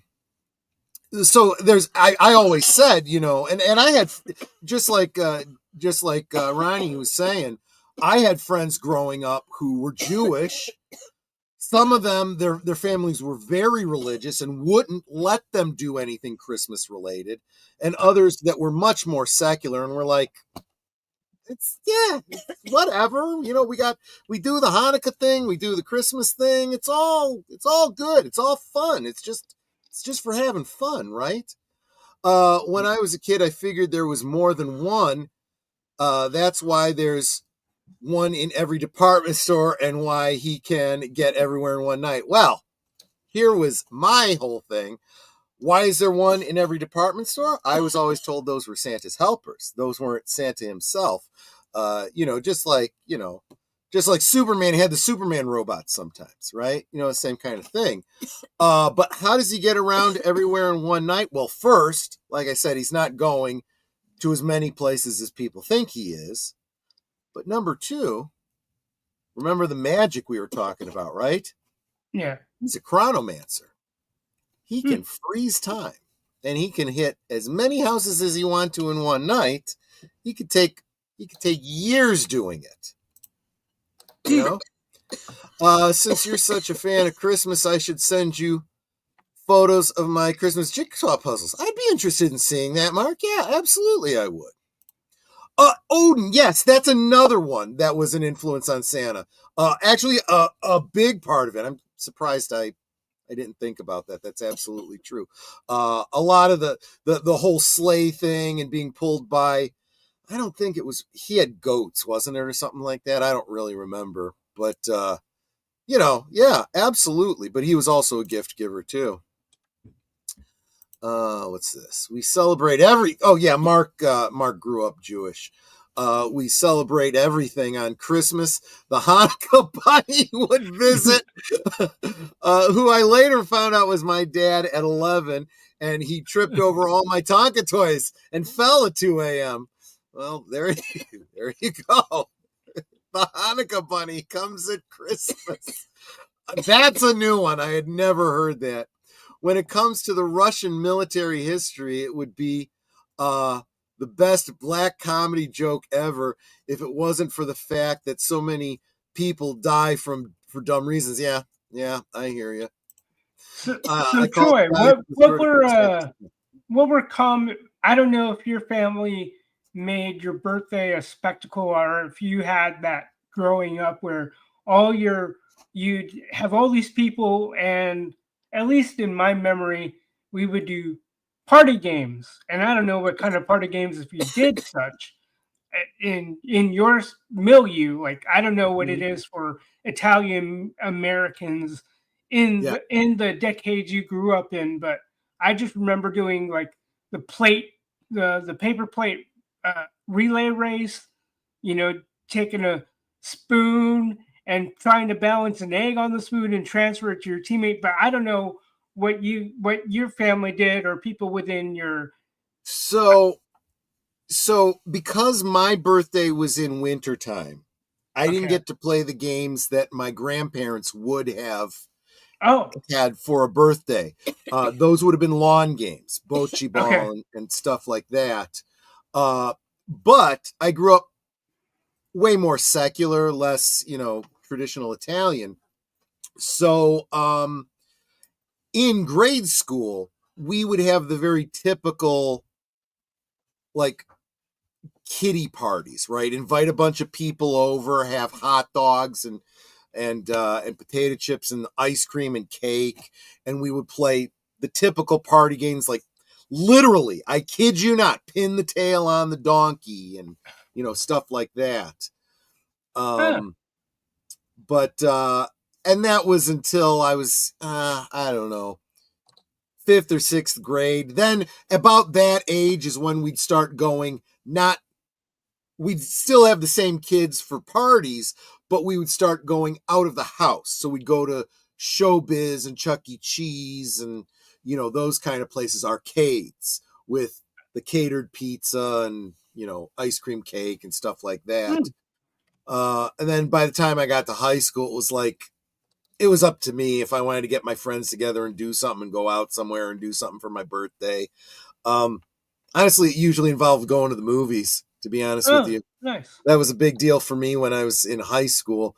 But get a big group of friends together, go see, whatever. But so yeah, that was the kind of stuff we did. Let me see. Called those guys Deputy Santas. There you go. So my birthday was actually on Wednesday. We were kind of celebrating tonight. I'm still I had this little piece of cannoli cake that Netter gave me early in the night, and I'm still kind of, working on it. Let's see. Yeah, it literally says that. Yeah, exactly. I was scheduled for karaoke, so I was off at 10 p.m. Okay, fair enough. Let's see.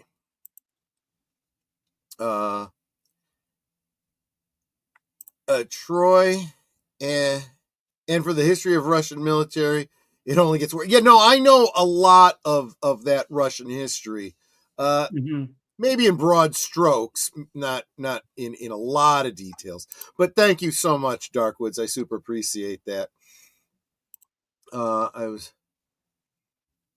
Yep, I got that. And okay, I think I'm caught up on the chats. Good. And oh man, I just realized we've blown past the midnight mark here. We're on to we're 3.25 hours here. Maybe I should start thinking about winding this down. I'm getting kind of. I don't blame you. But appreciate the invitation to hop on and celebrate with you. I do too. Before we wrap up, do you want to let people know what you got coming up in the near future on your channel? Well, I'll probably give an update over the weekend, or maybe if I upload it next week. You know how what I've been trying to do is schedule things. So like I record something and I'll I'll upload it, but I'll schedule publishing like maybe like early in the morning and then another one in the afternoon. That's what I've been trying to do. But likely just quick updates, what I've picked up. You know, we talked about how we could afford what we want for Christmas. So I did splurge a little for Christmas. Some inspiration from people who viewed the content on my channel. And yeah, just probably highlighting the Trump playing cards I picked up. That's part of going to be my unboxing. I tried when you to show say that. Trump, do you mean Trump as in President Trump or Trump like in Trump cards? Like Trump as in like I was saying when I was trying to show it earlier. Let me see if this is the Trump. This is Trump as king. Let me blow it up. And Trump as king. And then I tried to show who is Joker, if you can tell. And I figured it'd be a nice little gag. Yeah, okay. Yeah.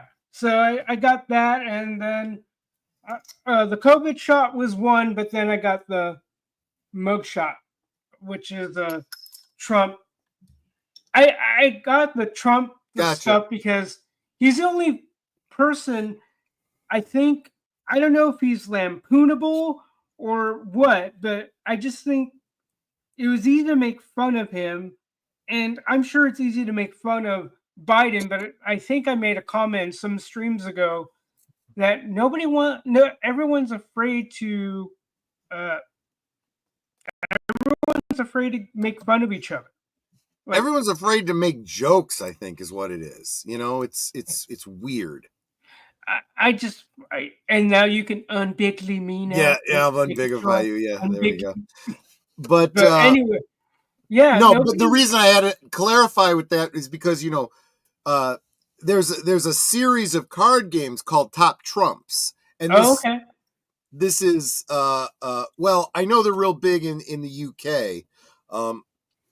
I got a couple of them because they were Twin Peaks themed. Oh. But the way it works to Trump, well, you know the term Trump. This trumps that, right? Yeah. This is more valuable than that. So, you know, and in a card game, you know, if you're playing, I don't know, gin rummy or something, and I put down a 4 and you put down a 6. Well, the 6 trumps the 4. You take both cards, you know, and so that's why when you say Trump cards, I'm like, do you mean Trump the political or Trump the cards? You know, related thing. So I had to verify that. So there you go. Yeah, I just one of my favorite things I got was if you remember Sega and the logo. Yeah, I got a shirt of that with Mega in that style. Mm-hmm. So MAGA spelled like, and it just comes off the tongue very well. MAGA. Right. Exactly. And then the mascot is Donald Trump in the form of a hedgehog, but not like Sonic colored, but it's just somehow he's depicted as a fast hedgehog type of caricature. Right. And it's if anyone I can almost picture the blonde hair spiked back like that. Yeah. And if they made something for Kamala, I probably would have gotten it too. It's like I'm an equal opportunity purchaser. If you do a good Kamala lampoon shirt, I'll buy it. If you do a good Biden lampoon shirt, I will buy it. It is time to get back to making jokes, to making fun of political figures, regardless of which side they're on. If you're going to vote for them, you still make fun of them. If you hate them, you still make fun of them. You make fun of everybody, you know? Learn to laugh at yourself. Learn to laugh at the people you support. Laugh at the people you don't support. You know, just start laughing, for crying out loud. I know, and it's sad because I don't know if you followed all the other streams, Troy, but I saw it was being teased for 2025, and I'm like, I'll watch Superman in IMAX just because they said it was supposedly filmed in IMAX or was. The picture quality is meant for IMAX, so I'll check it out, and I'll give it a shot. But outside of that, and maybe Tron, supposedly they're doing another Tron, and I'll give it a shot. What's that? I hope it's good. Me I too. really do. But I don't know what they had planned. Like I saw one like, I know what you did last summer. Like some things have just need to be left alone. Like I agree. So Deleted. As if I didn't already know, what do you got coming up this week? All right. Well, Sunday night at 8, I have Unscripted. I'm going to be talking about the fires and my thoughts on disaster preparedness in general and how we seem to be extremely unready for these major disasters. So that'll be at Sunday night at 8. Yep. Let's see. Of course, Tuesday, live from Sparkwood and 21, right back at 8:30. Yep. Unless you want to push that back or forward, up to you. 8:30 as usual, and of course that will be the lead into also Blake 7 coming back. That's right. Episode 1 of season 2. All right, which will be at 10:30. And then let's see. Moving on. Will be Thursday, 3:30 p.m. I'm going to be joining Outlaw Bill for Action Theater, and we're going to be watching Wind River with Jeremy Renner, Graham Greene, Elizabeth Olsen, and John Bernthal. It's a Taylor Sheridan film. And so Yellowstone fans might see a few familiar faces in that film. Also, of course, the weekend update, which is going to be right after Thursday Things. Well, I used to call it the weekend update. It's called Coming Attractions now. Kind of doing some brief... Takes some getting used to, I think. Yeah. Doing a little bit of rebranding. Of course, the Friday after, which will be the 17th, I am going to be joining Big Al Presents at a special time, 7 p.m. for Films with Friends, and we're going to be watching Ice Station Zebra. Some Cold War spy jinx with Patrick McGowan, Rock Hudson, Ernest Borgnine, and Jim Brown. And let's see. The next Tuesday the 21st, I believe, I'm going to be joining 32 Flavors of Nick Weiser for Toxic Tuesday. My triumphant return after not being on for a while. I will be joining him for the Equalizer Part 3. As we discussed that. And cool. Let's see. I did forget a couple of things. The 19th. Yes, Sunday the 19th. I will be returning with my midnight show is going to come back. And again, rebranded. But I am going to be joined with Sense Corner. There you go. So Sense Corner for show, and we're going to be discussing the Oscar nominations and whatnot, since that's supposed to be now the 19th, because it got pushed back because of the situation going on out there. Mm-hmm. Just one of the many changes and cancellations that's been going on for obvious reasons. It's they're. They can read those any day. It's not important. The point is that, people out there are safe. And hopefully this will be, by that point in time, the fires will be out, hopefully. Let's see. And I do believe I'm going to be on Geeky Geezers that night as well. So, yeah, that's what I'm going to be up to. Yep. Yeah, that's what I'm going to be up to in the next couple of weeks here. There you go. Netter, what's going on for you this week? Oh, let's see. Monday, I will be co-hosting with you on. Are you still calling it Monday night? Let's call Monday night at the movies. Yeah. And then on Tuesday, I'll be co-hosting on Sparkwood 21, and then right after that, then that's on Deleted Scenes channel, and then on Troy's channel, I'll be co-hosting on for Blake 7. Mm-hmm. And let's see, Wednesday, there's nothing. Thursday, what do I got Thursday? Thursday, the 16th. Thursday, I don't got anybody. You don't have a guest, so if there's a ain't got nobody. there you go.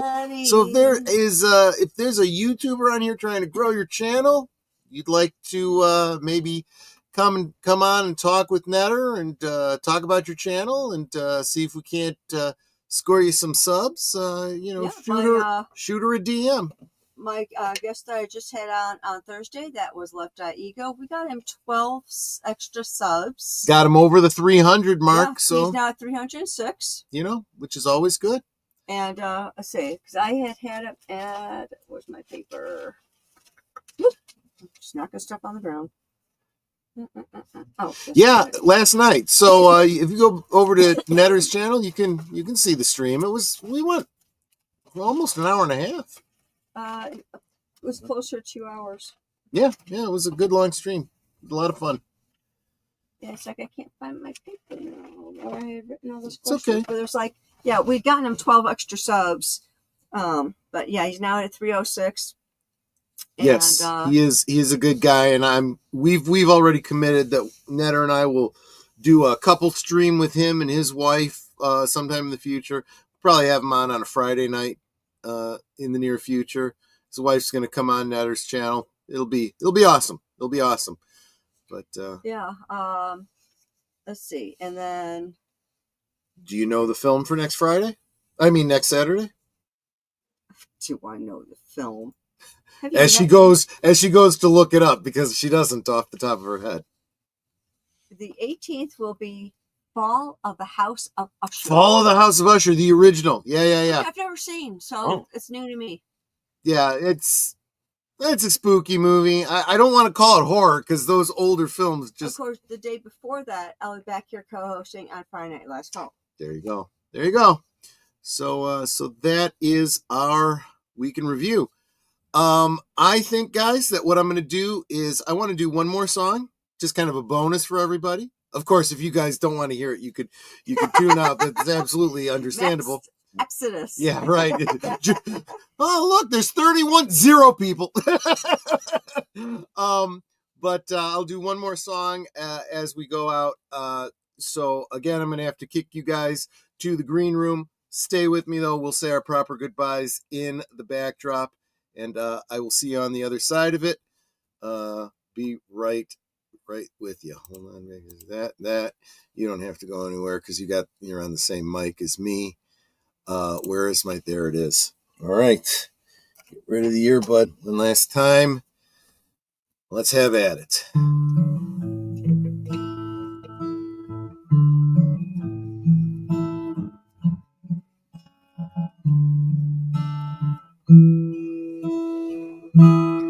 If I should stay,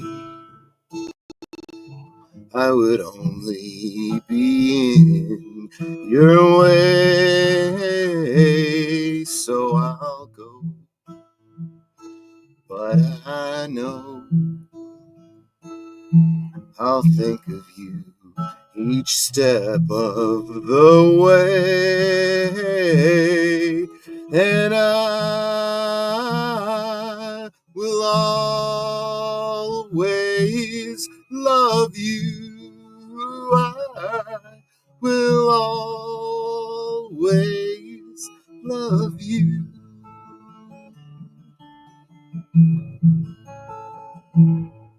Bittersweet memories, that is all I am taking with me. Goodbye. Please don't cry, 'cause 'cause we both know that I'm not what you need, and I will always love you. I will always love you.